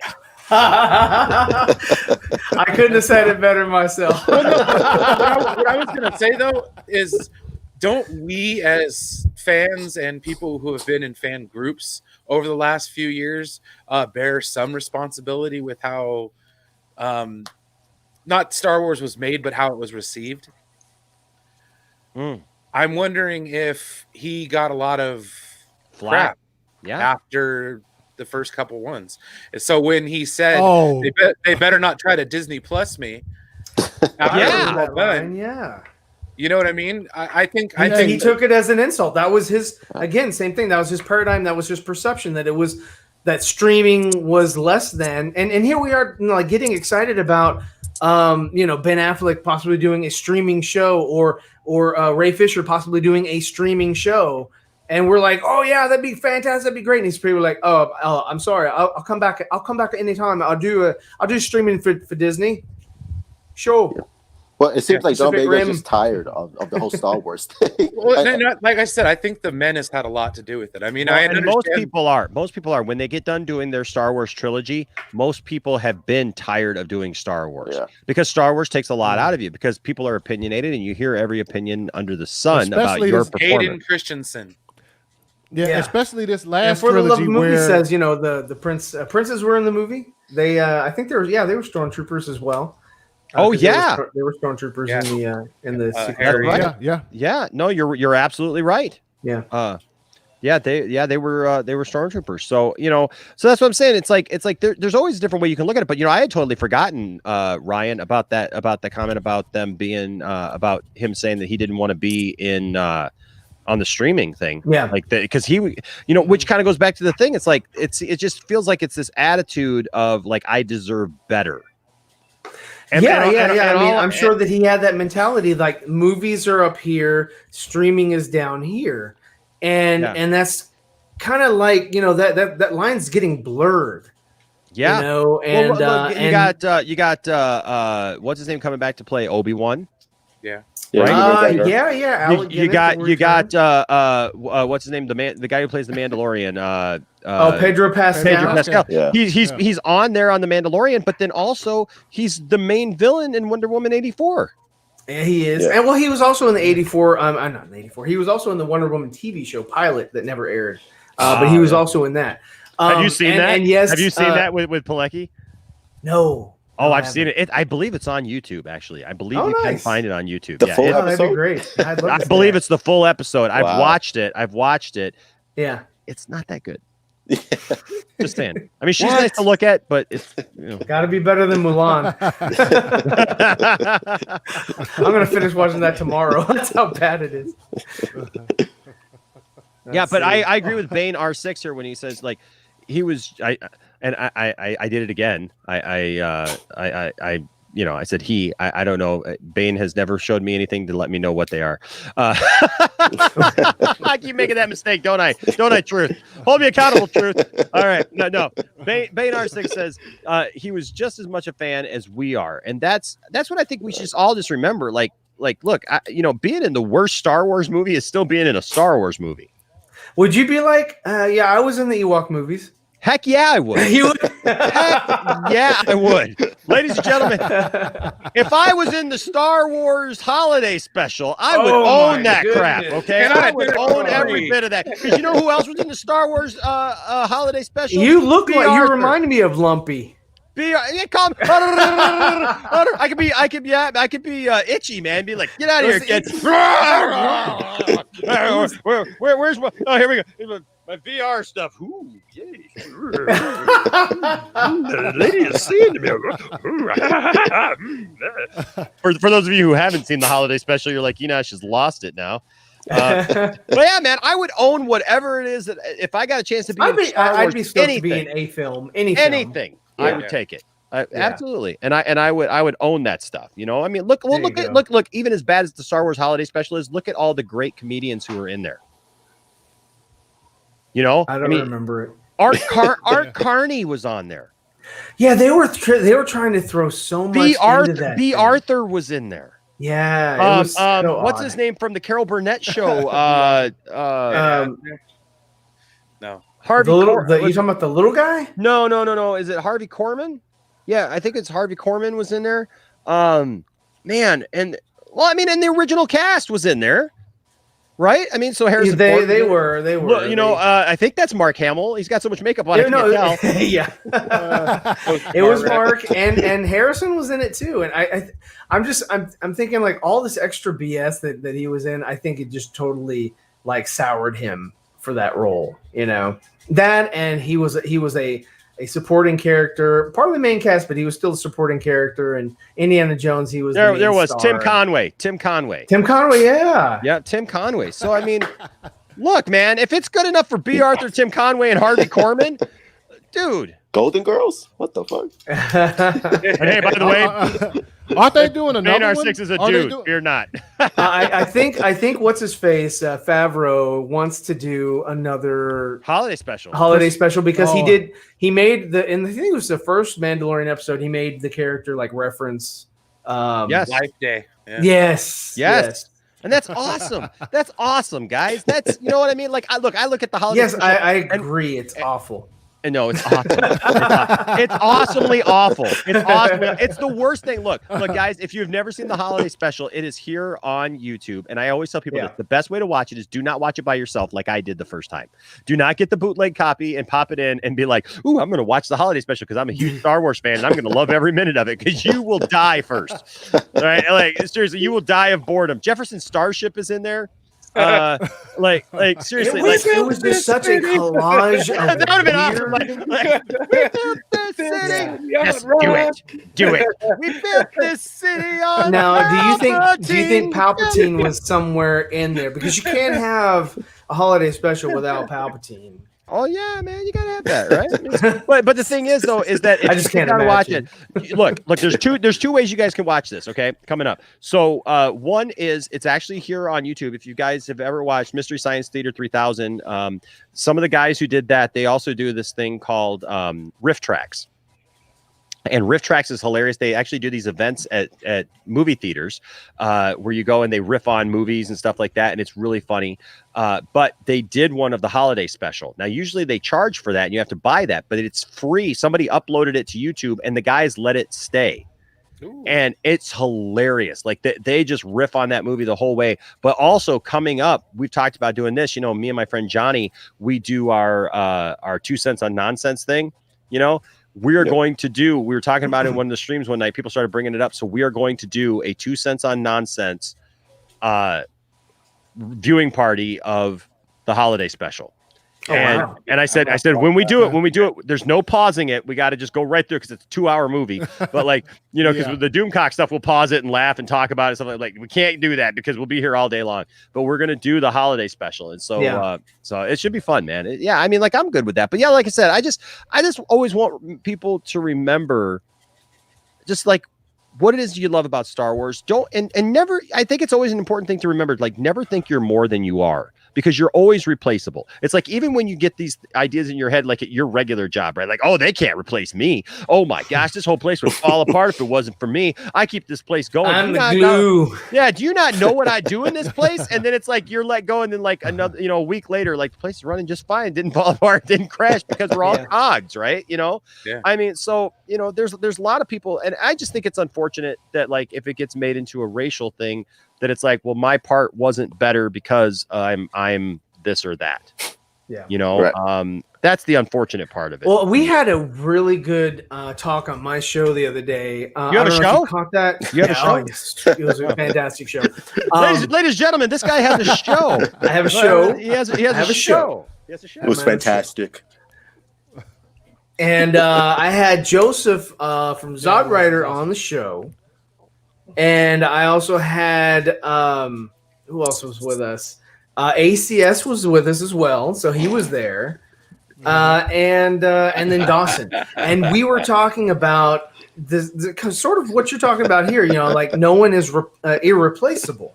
Yeah. And we were talking about like, the recent passing of Chadwick Boseman, and we were talking about Heath Ledger, and we were talking about Brandon Lee, and we were talking about just other people who had passed either during production. At Carrie Fisher, same, and who's replaceable and who's not replaceable, and how our society has become conditioned to believe this, that no one can be, like the role is not larger than the actor. I'm special. Than the thespian, than the person that is paid to portray this character for our viewing pleasure. Right, like James Bond would make it. You know what I mean? What's that? Well, I would say like James Bond. I mean, just like James Bond. Sean Connery thought he was James Bond, and then they replaced him. Exactly, so like James Bond and Batman have been the ones that we're like okay with as a society. We're okay with new people taking over, right? But it wasn't the same for. That's why like yeah, that's why we jumped right over that Superman and went directly to Brandon Routh. Exactly.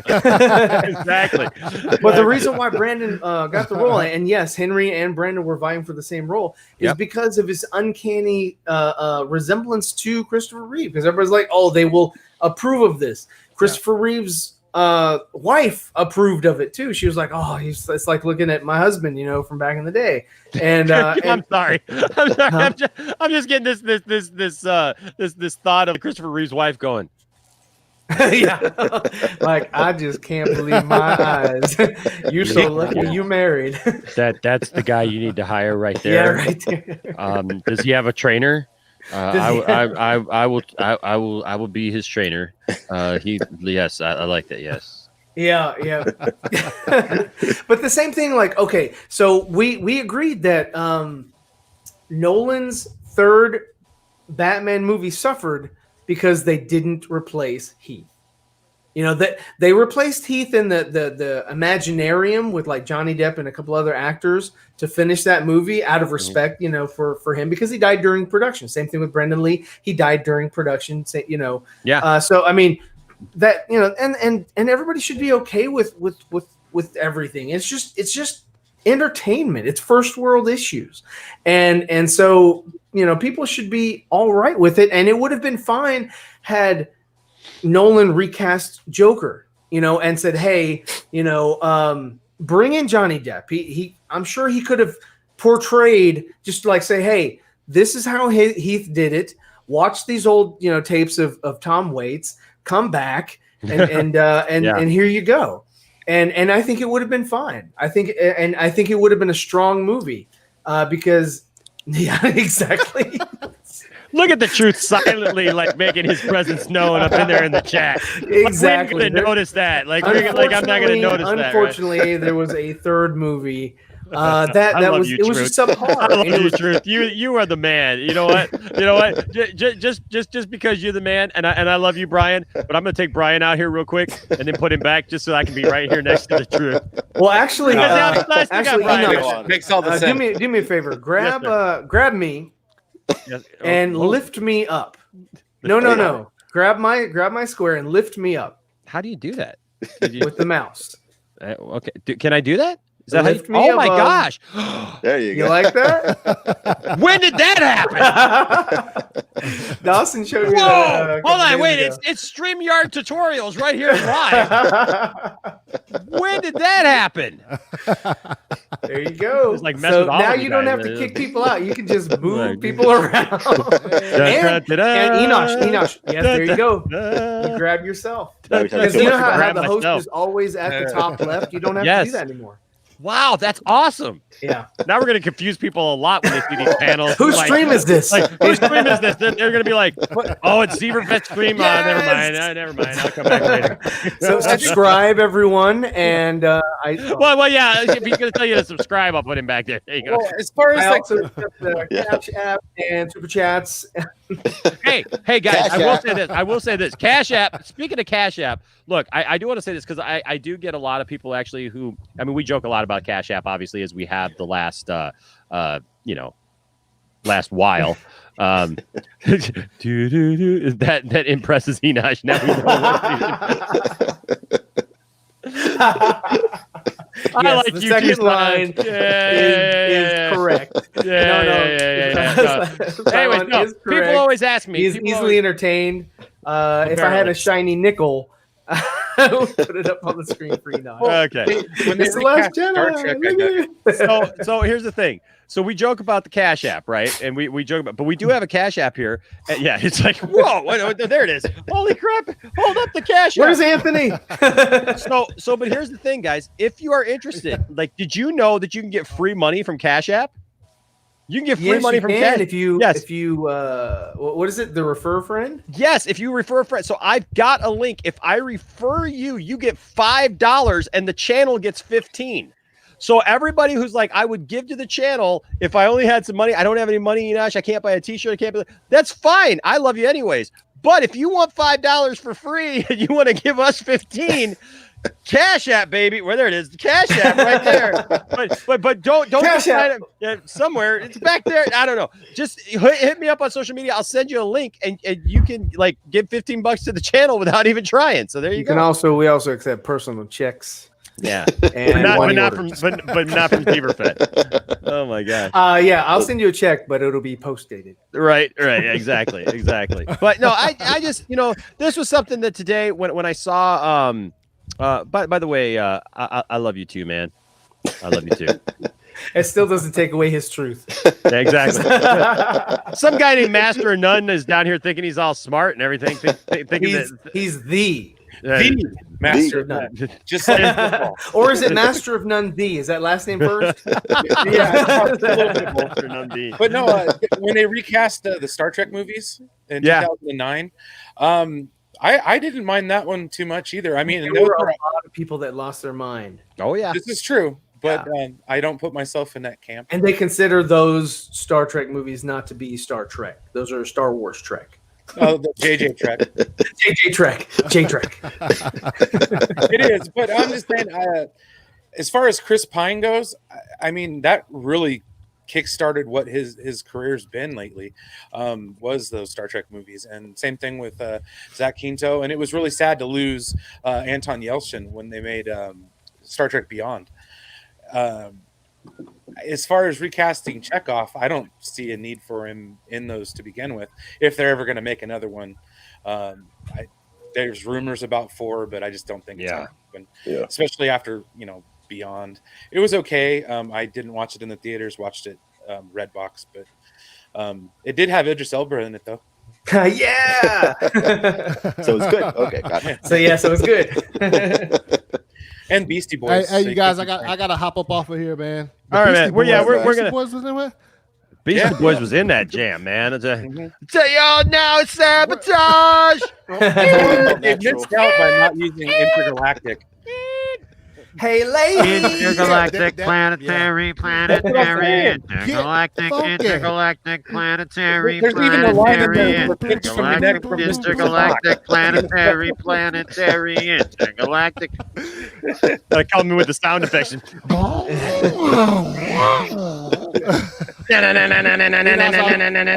you having me on, man. Hey, man. Hey, buddy. He's like, it's like when the sound effects start happening. It's like, get me out of here. I'm out of Hey, here. it's like this isn't real conversation.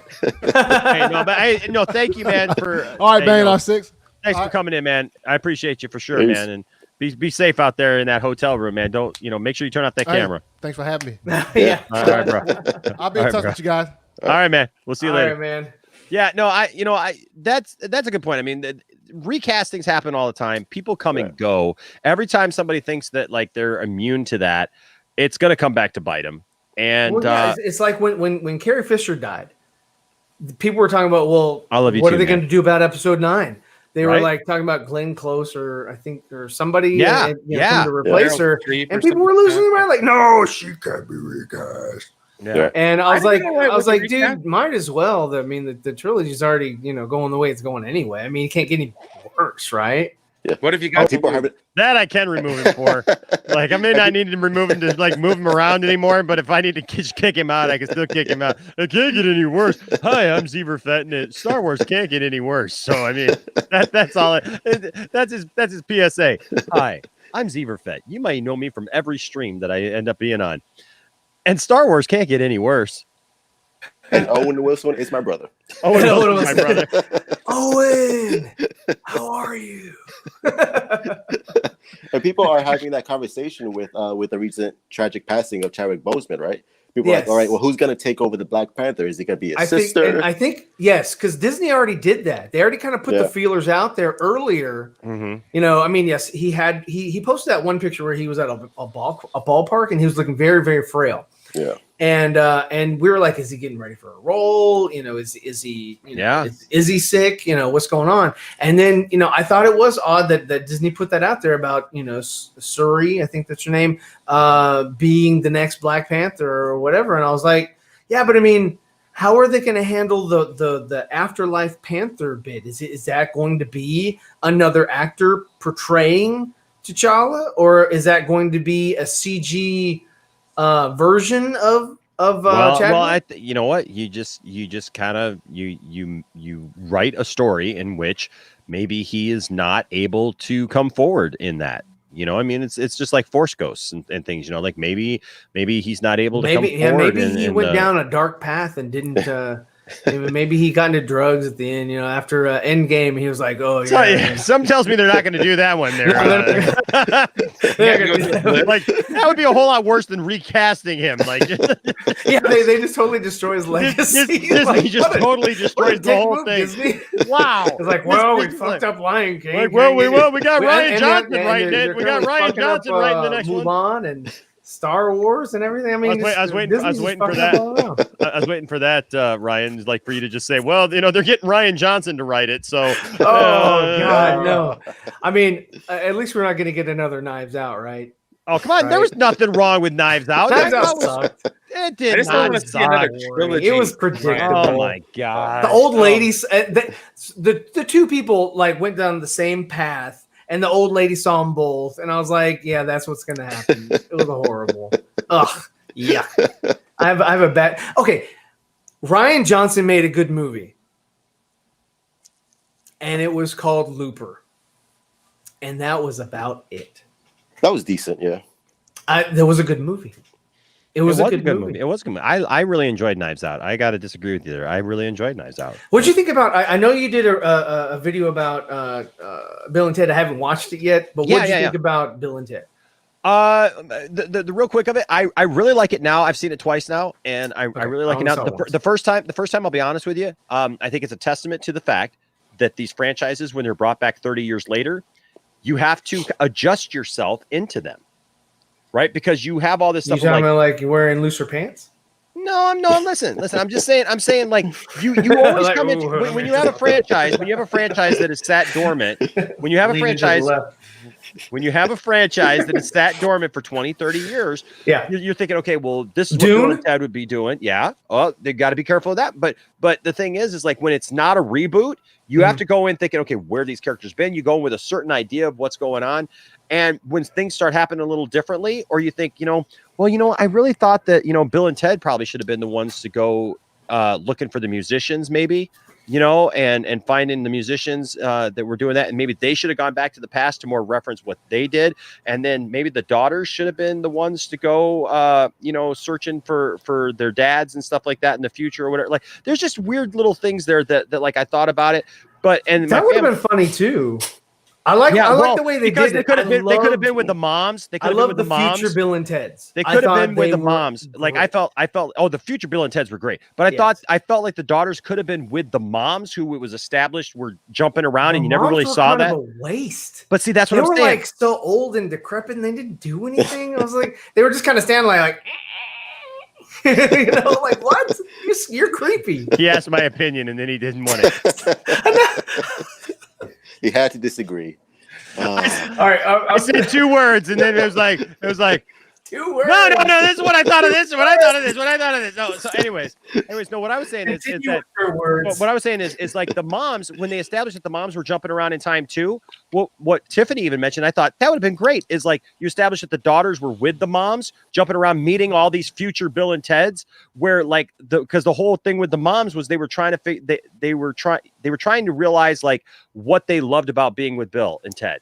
Right. And like find that place where they were happy with them. And wouldn't it have been great for their jumping all around time and stuff, meeting all these different Bill and Teds. And then they come home to realize this is the Bill and Ted we love. This is, these are, but I'm not saying it's bad. I'm not saying it's bad. I'm not saying because I didn't feel it was bad. I loved, what is it? Caleb, what's his name? The robot. Oh, you like the robot? I did like the robot. I did not like. He was very off-putting to me. I thought it was funny. I love the fact that they brought in Death again, but I thought it was weird that like they didn't have to play Death at all. Like everybody just got to get out of hell for free. Like nobody had to challenge Death. Like that was the point of the whole, bogus journey was they had to they should have challenged him in something, like whatever. But but like I said, there was just those little things that I think that I felt that the George Carlin callback was very tastefully done. I thought it was. I mean, using old footage, I was like, I would have loved to have seen a different angle of the same thing. I thought the voice actor did a tremendously awesome job of George Carlin, unless that was actually that was actually the footage, man. From when no, because it was saying the line was changed, right? It was like talking about being in the hall of whatever, so it wasn't something that Carlin would have said back in the 80s. What's that?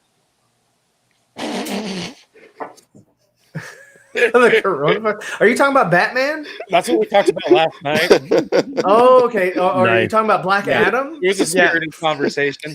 Yeah, no, I'm just saying there was I really liked it, and the thing is, it was like one of those things that like once I got past that first viewing where I was like watching everything like to see where they were going with it and stuff. Once I was able to watch that second viewing, I still think that they should have had more musicians in it. It shouldn't have just been like the three popular musicians. It should have been a whole lot more. But it was done on I think it was done on a more flippant budget, because if you look at the future looks very cheap. Yeah, well, to me, it felt like the whole thing was shot on sets, and you could tell that it was sets. Like it didn't look like which I honestly, it brought up an interesting thing that I did say in our review, and that is, it might be a good idea for people to look at if you're going to bring back a franchise that was shot on film 30 years ago, shoot it on film, give it that same look, so that it doesn't visually look that different. I'm hoping that they make that technology that they shot The Mandalorian with. With the big projection. Yeah. Make that a little bit more tangible, a little bit more, I think people should really look into that technology and kind of do away with sets a little bit. Because, that's one of the things I don't like about Tim Burton's sets, because they're very claustrophobic, especially with like Sleepy Hollow.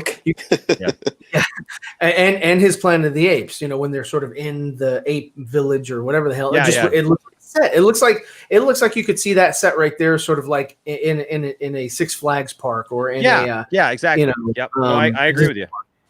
But as far as like Bill and Ted, I liked that they got to see themselves and that they lied to themselves, because it was like it was a callback to the beginning of the first movie. It was like, can we trust ourselves? Yeah, why would we lie to ourselves? So they were lying to themselves. It was funny. There was so much great stuff in that. I did not like the girls.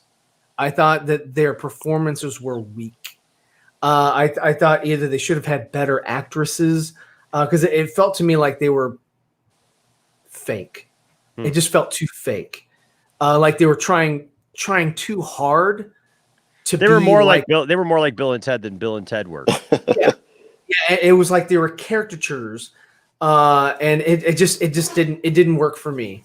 The other guy, the robot, the Terminator, he was sort of a plot device to kill it. How do we get everybody in hell? We use him to kill everybody. Yeah, so but you didn't think it was funny at all that like his whole point is to kill people, and then like when he killed people he wasn't supposed to kill, he's like, oh. Yes, I like that one aspect of it, but then after that, he was like, "I'm Dennis," whatever the hell his last name is, and it's like, "Oh, God, you're so annoying." It reminded me of Death from Bogus Journey, sort of like when Death was sort of like after they had beat him, he was sort of like, "Oh God, we got to bring this guy," I'm just gonna leave it on the truth.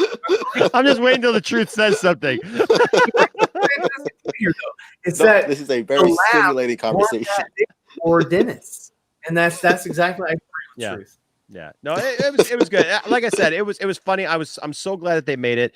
It was a nice walk down memory lane, and definitely a labor of love. I'm sorry, he should have kept the John Wick beard because he looked so old. That was one thing I absolutely agree. That shirt was totally unflattering. Yep, I agree.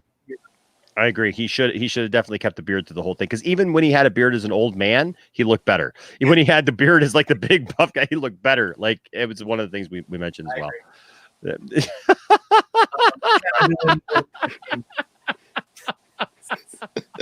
Is it? Are you talking about his eyelid or his actual eyeball? Are you talking about his iris? Is one pupil dilated more than the other? I mean, truth, you have quickly like become one of my favorite guys to stream with. I swear to God, like seriously, you. Oh my gosh, and then I love it because then it's like that's the topic of conversation now. Like, yeah, didn't know that. Hey, let's talk more about that eyeball thing. The eyeball thing. Speaking of Bill and Ted, yeah, does the film make the two girls like? Is there like a setup for them? Like are they gonna like be like in future movies now? Since Keanu Reeves and Alex Winter are now older. No. And I'm glad of that. I'm very glad of that. Okay. And very forgettable. Oh, like okay, to be honest with you, I can't recall a lot of their lines, and I can't recall. And I don't like any of these movies at all. I don't like movies in general. Movies kind of suck. Oh no, just keep talking, Ryan. Just keep talking. Just keep saying whatever you. And I haven't liked a movie since 1975, and I don't even know if I was born back then. But I don't like movies in general. I don't even know really why I talk about movies sometimes, because I mean I got a pretty face and I got a pretty mouth with a nice pretty smile, but like I seem to not really like much stuff nowadays. I'm sorry. Oh man, it's just like every time anybody asks Ryan something like, "What did you think of this?" Well, Enosh told me I had a pretty mouth, though. Yeah, that's my claim to fame now. Everything that I watch, I'll tell you the good and the bad, and then I'll give you my overall. Right? I mean, not everything. The only movie that I have a hard time telling you like negative things is Empire Strikes Back. Hard time, yes. His eyeball is as big as a lid. I'm sorry. Looking at them. Oh, I love it, Kazuka. Yeah. Oh my God, it is. You may be a king. Can we have a comparison? Do we have a picture? Picture by picture. Is this what people want me to do now? Pull up a picture of Robert Pattinson eyeballs? Like, is that what we're doing now? Okay. Let me see. Eyeball. Is it in the eyeball? Pattinson. So is that when he comes back? Does he have to wear a mask and a cowl? It seems it is. Yes. Okay, well, so I got three things to pick from in Google when I pull it up. I put Robert Pattinson's eye size, but it also gave me Robert Pattinson's eye size cut out. I wonder if I'm going to go for cut out. Pretty impressive eye size. Eye size here. Let's Got them nice eyes. I don't know. Is it? Of course it is. It's the truth. Well, then the truth wouldn't lie to us. Okay, so let me. Of course not. That's not in the name. Of course not. I got to turn I'm my the mouth. lie 31. I'm trying to save this picture so that I can actually. No false advertisement here. There we go. Come on. There we go. Now I'm connected. All right. So I'm going to save this picture, and then we're going to pull it up, and we're going to all take a look at it, and all determine whether or not Robert Pattinson has one eye bigger than the other. Are you ready? Yeah, let's do this. I'm excited. Okay. I'm excited too. It's a challenging moment here, but we're gonna something that has to be looked at. Someone hold my hand. We got to see here. Oh, there you go. Right. There we go. It looks like you're working him like a puppet. Well, his eyelid on the right eye is a little bit lower than the eyelid on the left eye. God, look at that hair. Whew. What a dream. Yeah, I'm not. Is he sparkling right there? I'm lost in his eyes, really. Yeah. He's like, hi, I'm Bruce Hey, Wayne. can you imagine Ryan's mouth on those eyes? You can't go wrong. You can't go wrong. Oh That's my pay-per-view God. money right Batman there. jaw. He looks like a wolf on the prowl. his prey. I'm vengeance. Was he a vampire at one point in time? Yes, he was a bloodsucker, and now he's a blood puncher. So he went from being a wizard to a vampire to. Well, at least he's not Josh Gad, because Josh Gad absolutely sucks. And Thank Josh you. Gad would have been a great Batman. Yeah. He has a very masculine physique. This all makes sense when he gets older. Yeah, Josh Gad sucks.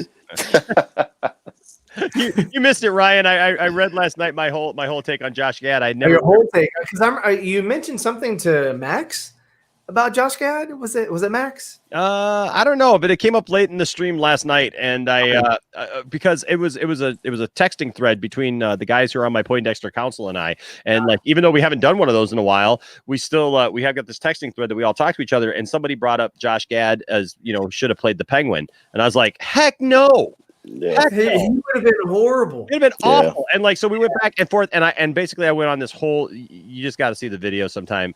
It's from last night, but He was horrible in that movie with Kevin Hart. I didn't. The Wedding Ringer. Wedding Ringer. Yes, he was I like, brought up the fact, so dude. cringe. I brought up that fact. I brought up everything. Like, I didn't really realize that I hated Josh Gad that much. But I was like, apparently, I just went off on this. I don't rant. even like him in his own show.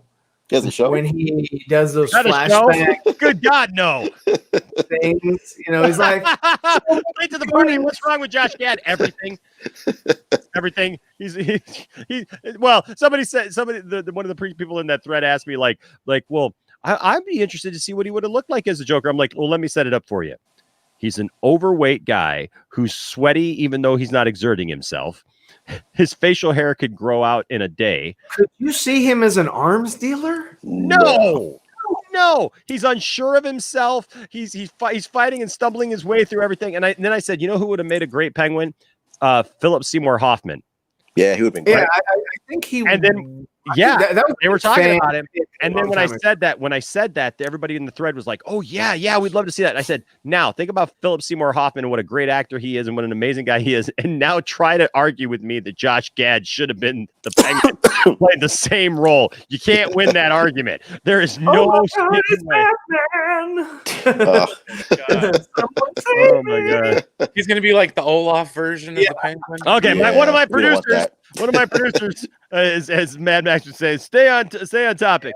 But yeah, no, you know what? So the thing is like we can bring this to an end here because we're just over the 2-hour mark. But I know, but you know what? I seriously I love hanging out with you guys. I love the fact that like guys, everybody in the chat and everything. I love the fact that we all get together, we talk about something, and then you know what? We just hang out, man. It's fun. We just chill, right? So that's fun. But yeah, I just will say, like, to just kind of close out the topic for tonight, and then go hopefully watch something and maybe finish The Boys season 1 with my family.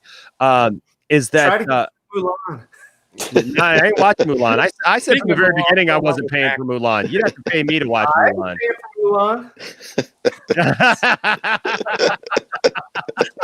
And I advise against anyone who wants to buy it for their daughters. Their daughters will be coming back to you saying how bored they are and they want you to do something with them. So save the $30, do something with your daughters. So what you're saying is if you show it to your daughters will not try to defend your family's honor. They'll let you die. Okay, so she just took the damn the sword and the armor. There was nothing. It was just like she grabbed the sword, and then the next shot she took all the armor. She was in the armor and she left. And I was like, that's it? It's like there's no montage there. There's nothing. It was just like, what?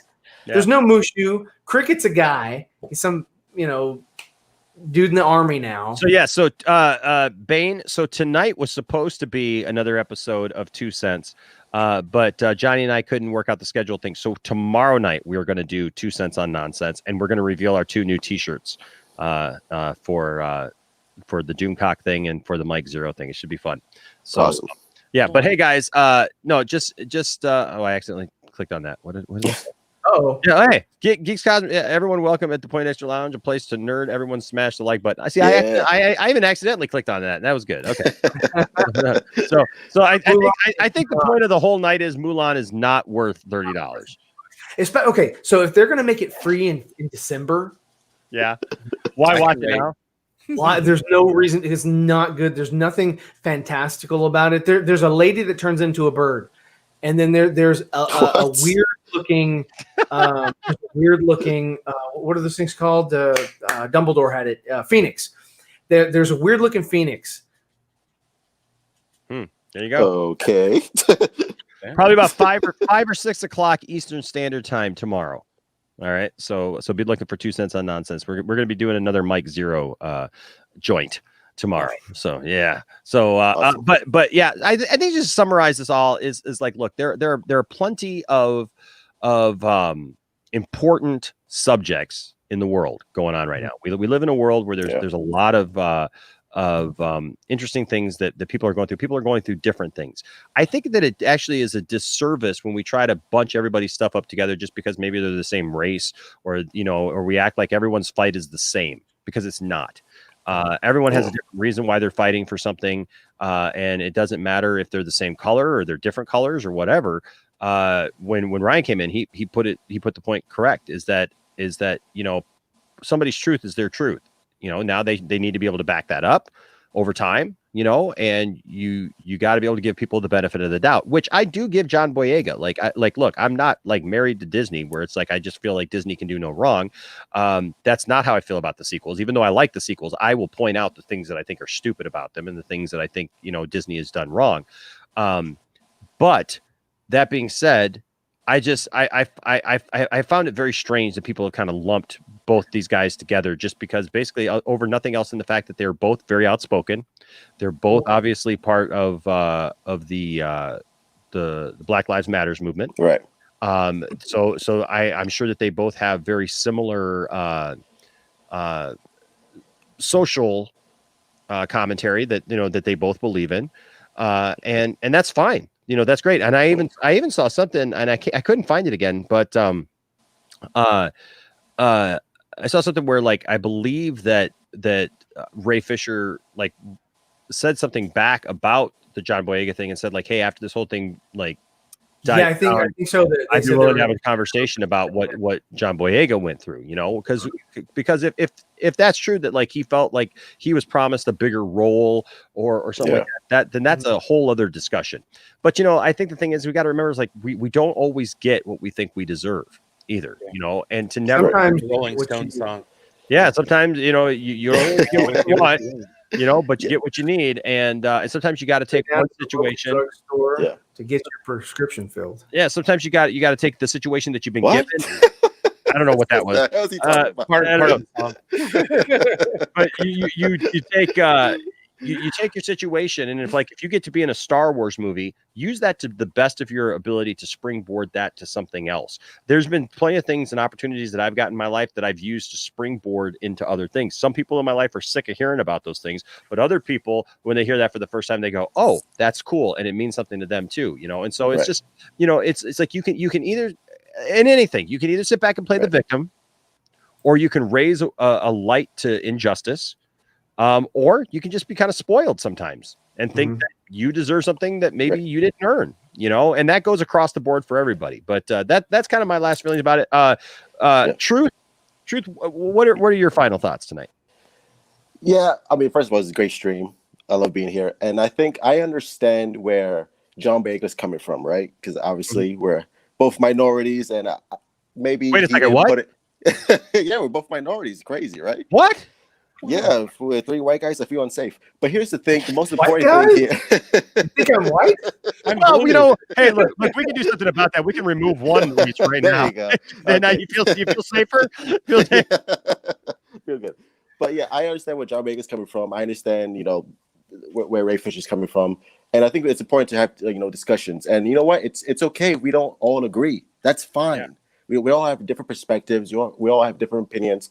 But I think at the end of the day, I think we can all agree for the most part that Rian Johnson should never, ever be attached to a Star Wars movie ever again.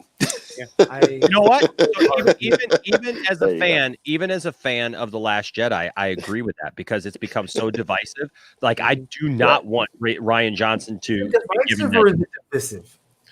Well, he never really supported himself very well. You know what I mean? Like, Rian Johnson attacked people. Always something. Yeah. I'm sorry, Brian. I actually had not gone to you yet, so you need to wait your turn, man, and not think that you're above everyone else and that you deserve a spot. Know your role. Oh, is that Ryan Reynolds? Oh no, he did it. I changed it just for you. Oh, I love that. Let me tell you something, dude. Oh no! That apple is bad. It's so bad. My one's getting bigger than the other. I'm turning into Robert Pattinson looking at that picture. Good God. Oh, that's much better. Okay, that's a good looking man right there. Okay, I'm just messing with you, Brian. Brian, what are your thoughts, man? No, I really agree with the truth, man. We all have our own perspectives on this, and it's it can be a touchy subject every now and again, especially when race is concerned, stuff like that. I think that as far as Boyega goes, I think he has a legitimate argument. I feel like The Last Jedi really did kind of put his character on the back burner, especially since he was featured so prominently in The Force Awakens. So I mean, I could see both sides of the argument. You know what I mean? Yeah. What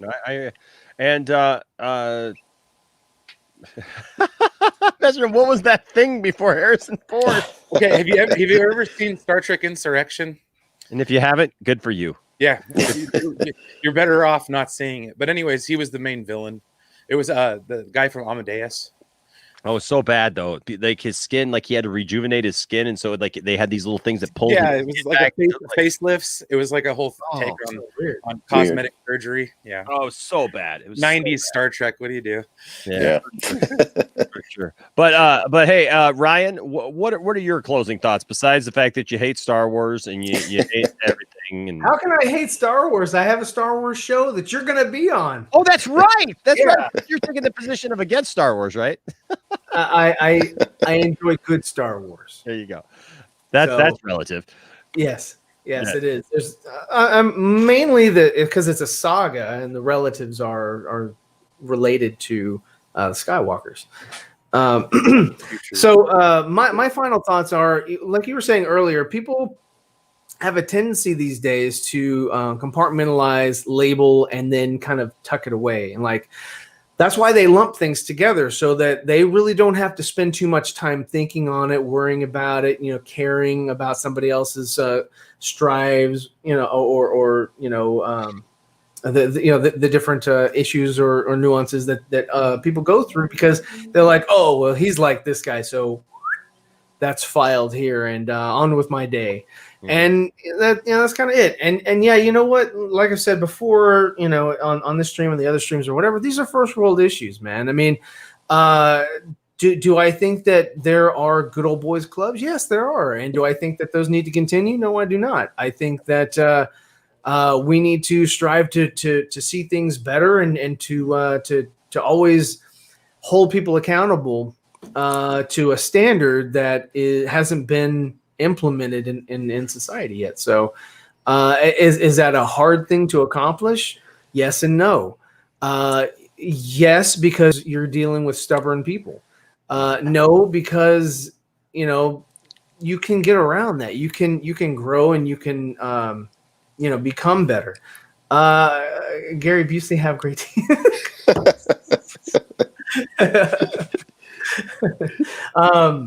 Does he? He's got big teeth. I know that. Yes, he does. Anyway, what was I going to say?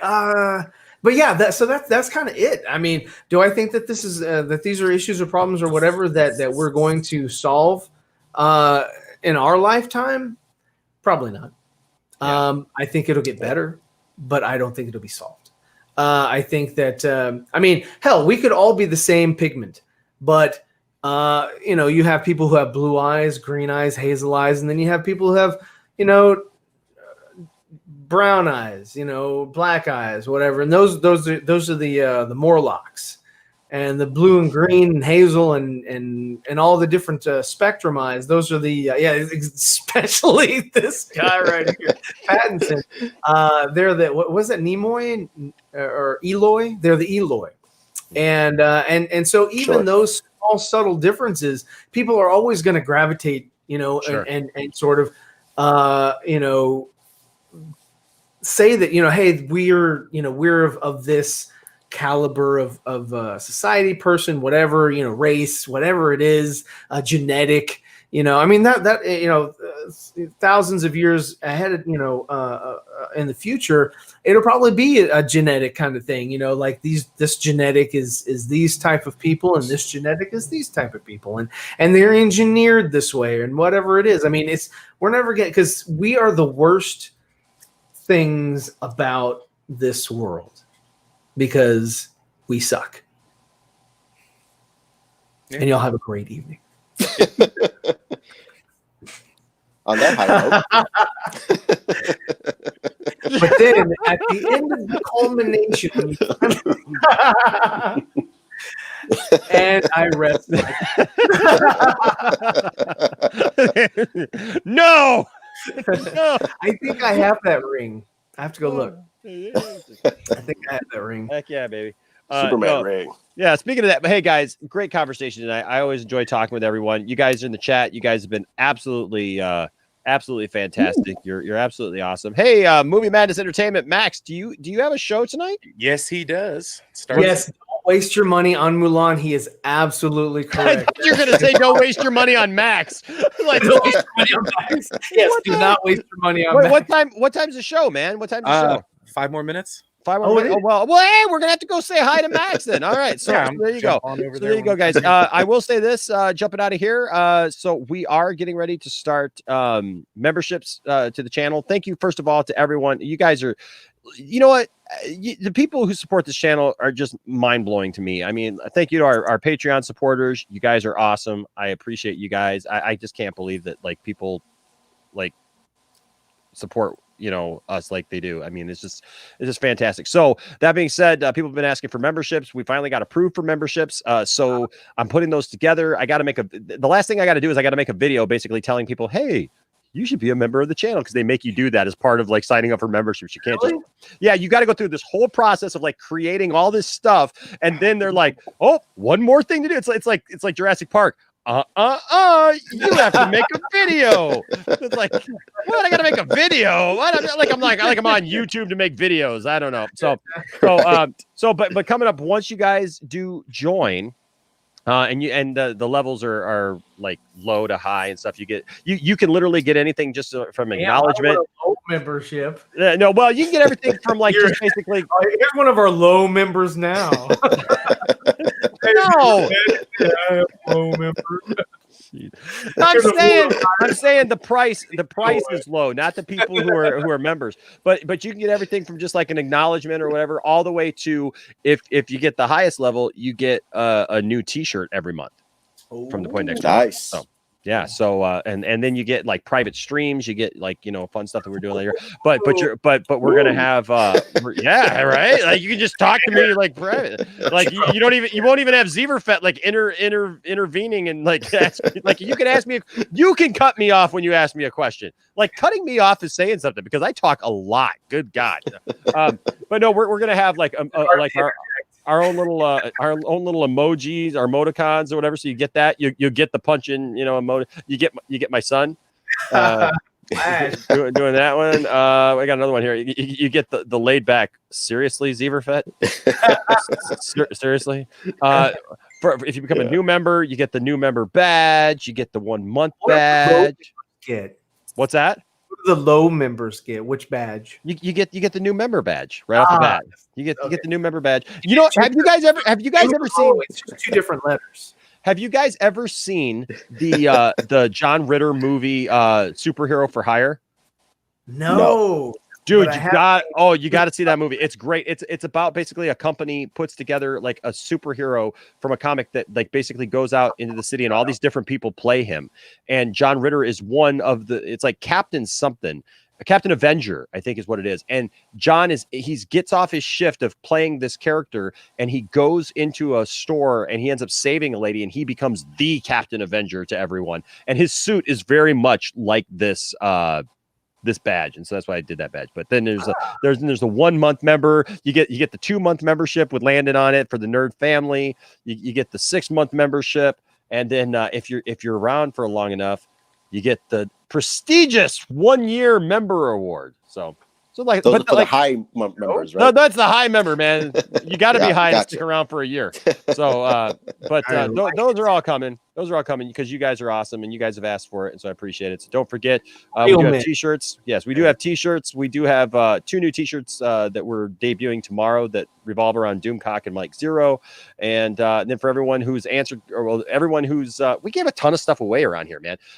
So anybody who's a Patreon supporter or given anything in the super chats at all this last month, you're in the running for this guy, and we'll give this guy away as well here pretty soon. So nice. So yeah. So and then I already got next month's already planned and like ready to go. So you are on top of it.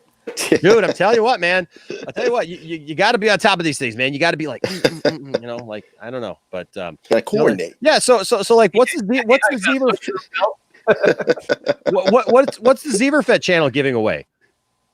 Well, I have to get to my subscriber count, which I did. Hey, did pass 300 subs. Good job, buddy. All seriousness. Subscribe to my channel. That is amazing. Thank you so much. But if you're not subscribed, please tell us what your channel is. We'll go around the horn. Tell us what your channel is. I want to hear more from people as far as like their take on my content, their take on my videos. I like the interaction more. I do love getting subs. Don't get me wrong. If I get over 1,000 or whatever, I can start doing some things. But for now, I'm focusing on interaction in the chat. Absolutely. That's the biggest thing, man. That's the biggest thing that you should focus on is interaction with people. I mean, that's what I love doing more about the channel. Than anything is. That's why I've loved, like, even though this COVID thing is really bad, what I love is it's connected me more with people than ever before through being able to use things like StreamYard and Zoom and stuff like that and be able to bring people actually on the channel, where before it was just me just trying to put out a bunch of videos. Like now to be able to meet guys like you and stuff, and Brian and The Truth and Max and everybody, like just a lot of great people. And then the people who've been watching the channel for years, literally, that I've never seen before, and having them actually be able to come on the show and talk to me. Yeah. I can never replace that, man. That's just awesome.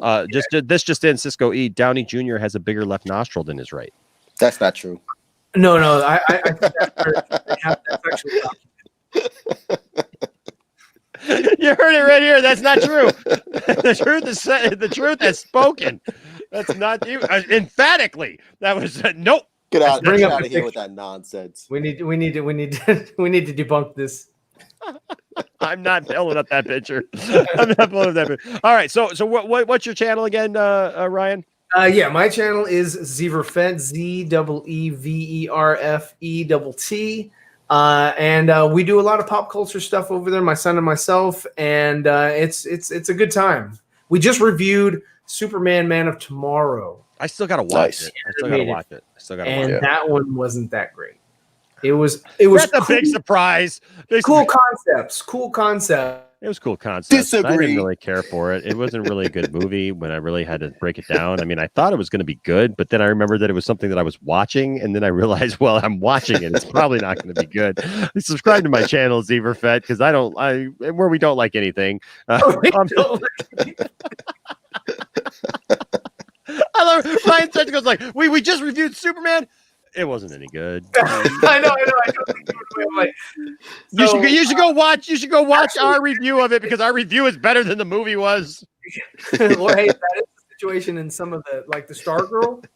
When we reviewed Stargirl, some people were saying that our reviews were actually more entertaining than the actual show. Yeah. But yeah, no, I liked Man of Tomorrow more than Matt did. Matt didn't like it as much. So if you want his take on it. My son, he's pretty funny. So there you go. So Geeks Cosmic is on it, man. He's got your link right there. Hey, so Brian, go ahead and tell us where they can find you. And yeah, well, I changed my channel name just recently to The Master of None. Yes, the Master of The. I pretty much hang out and do a bunch of streams with everybody. Like to talk about Star Trek. Other than that, yeah, I'm about ready to go over to Max's here in a little bit. Absolutely. Hang out with him, talk about some Mulan. Mulan. That's gonna be a short conversation. For sure. Well, we love you. We love Geeks too. He's absolutely awesome. And so the truth, I'll tell you what. Oh wait, that's not the truth. That's Zeverfet's. How dare you, sir? Oh, I'm sorry. I did not mean. Back up, please. All right, Truth. Where can we find you, man? You can find me YouTube, Truth31, and I will be again, as I said yesterday, I will be streaming Justice League with my co-hosts Ethan and Jo. That's going to be a fun one. And you can find me on Twitter at Truth31The and Instagram Truth31. Absolutely. Now, are you guys going to be ripping into it? What do you think, sir? No, we're gonna praise it. We're gonna praise the wonderful script. He's like, I love it. Well, at least I can understand that one. At least I can understand that one, right? Like, that one that got some negative things to say about it or whatever. Whatever. But look at here. Truth, you're amazing. I know. And you are. I always love having you guys on here. I just want to say to everybody, look, if you guys are not subscribed to these guys, go subscribe to these guys. These are streamers that you should be supporting. They're streamers like look, I'm blown away that honestly that Ryan, like when I heard that he went over 300 subs, first of all, I was really happy for him because I remember when I first started streaming and like I was just like under 1,000 subs and you're just like, can I get something? Like, come on, just subscribe to my channel. And you're putting out good content. And like, I was shocked that Ryan only had 300 subs because that is not a representation of the quality content that Ryan puts out.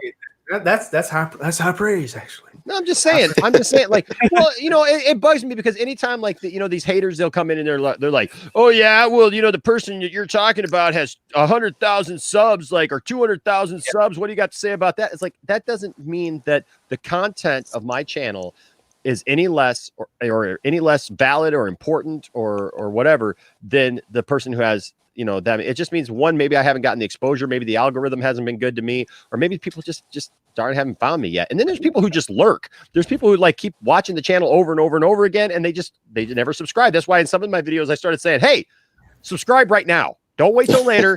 When you're going to forget because you're going to be watching my video and then all of a sudden like you're listening to the video in the car or something. Then it's like, oh, you got to go into work. You got to go into whatever. And it's like, oh, I didn't subscribe again to Enosh. Ha ha ha. See, I didn't get my subscription. Ooh. I won't give him the satisfaction. My elusive is ice cream. My elusive subscription. The G.I. Joe is in the water. Oh no. Oh no! but no, seriously, guys, like seriously, go subscribe to these guys and show them some support, man. Because like, look, we're all just in this together. We're all just doing this thing together. And I mean, like, look, I've been, chiming away at this, a little bit at a time. That's why it made me laugh so much when what's his name tried to say that I was buying subscribers, because I'm like, dude, I'm getting like 2 at a time. I've literally been on like 9,612 for like the last like 5 days, right? And then it was like, hey, I got to 16, yay! It was like, yay! It was like, apparently I'm buying subscribers a half a subscriber at a time. Before I got 300, right? I was like 298, right? Yeah. And I was like, I've been that way for 2 weeks, and I was like, so Dawson just got he got 8K, right? And I was like, yeah. Oh, that's awesome. I was like, that's fantastic. I was like, I just need 2 more for 300. And I kid you not, within 2 minutes, somebody unsubbed. I was like, I hate that. For 2 weeks, and then all of a sudden I post something like that. And I'm sorry about that, by the way. Like, awesome. That's why it's important that you make sure you're still subscribed, because YouTube is taking away subscribers every day. Yes. But seriously, guys, go support everybody, because like, look, here's the deal. With the way that we all like stream together and we all watch each other and stuff, and we're all on each other's streams and stuff like that, there's no reason why Ryan shouldn't be at 8,000 subs just like Dawson is. You know what I mean? He gained 7,000 in this summer. Yeah. Wow. So that's awesome. That's awesome. Like, whatever he's doing, I need to do. Right? I mean, so that's the thing, guys. There's no reason why, like, like everybody should just, be like that. Like, we should definitely support each other and lend our support to everyone. So go do that today. And I guess just my final thing, like I always say, guys, don't let anybody tell you that your fandom doesn't matter. Don't let anybody like Zever Fett tell you that you can't like Star Wars Episode 8, the Rise or the Last Jedi. Don't let Ryan crap on your dreams. Yeah, exactly. And if he does try to tell you that, just mute him and talk over him and make it sound like he's saying stuff that he isn't saying, because I absolutely love The Last Jedi. It was fabulous. So I just always keep that in mind. Just always remember that the people that you're talking to are real people. They're real humans. They're not just people behind a screen or at a keyboard or whatever, that they're real people and they have real feelings, and the way that you react to them is important. And I think if anything that we learned from both Ray Fisher and John Boyega is that people matter. People matter. And we need to remember that. We need to treat each other like that. And remember, just because we're fans of something, it doesn't give us a right to put down somebody else's fandom or to crap all over their dreams or their love of something, whatever.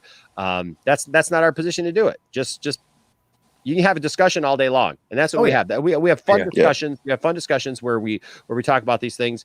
And unfortunately, sometimes it gets a little too heated with people.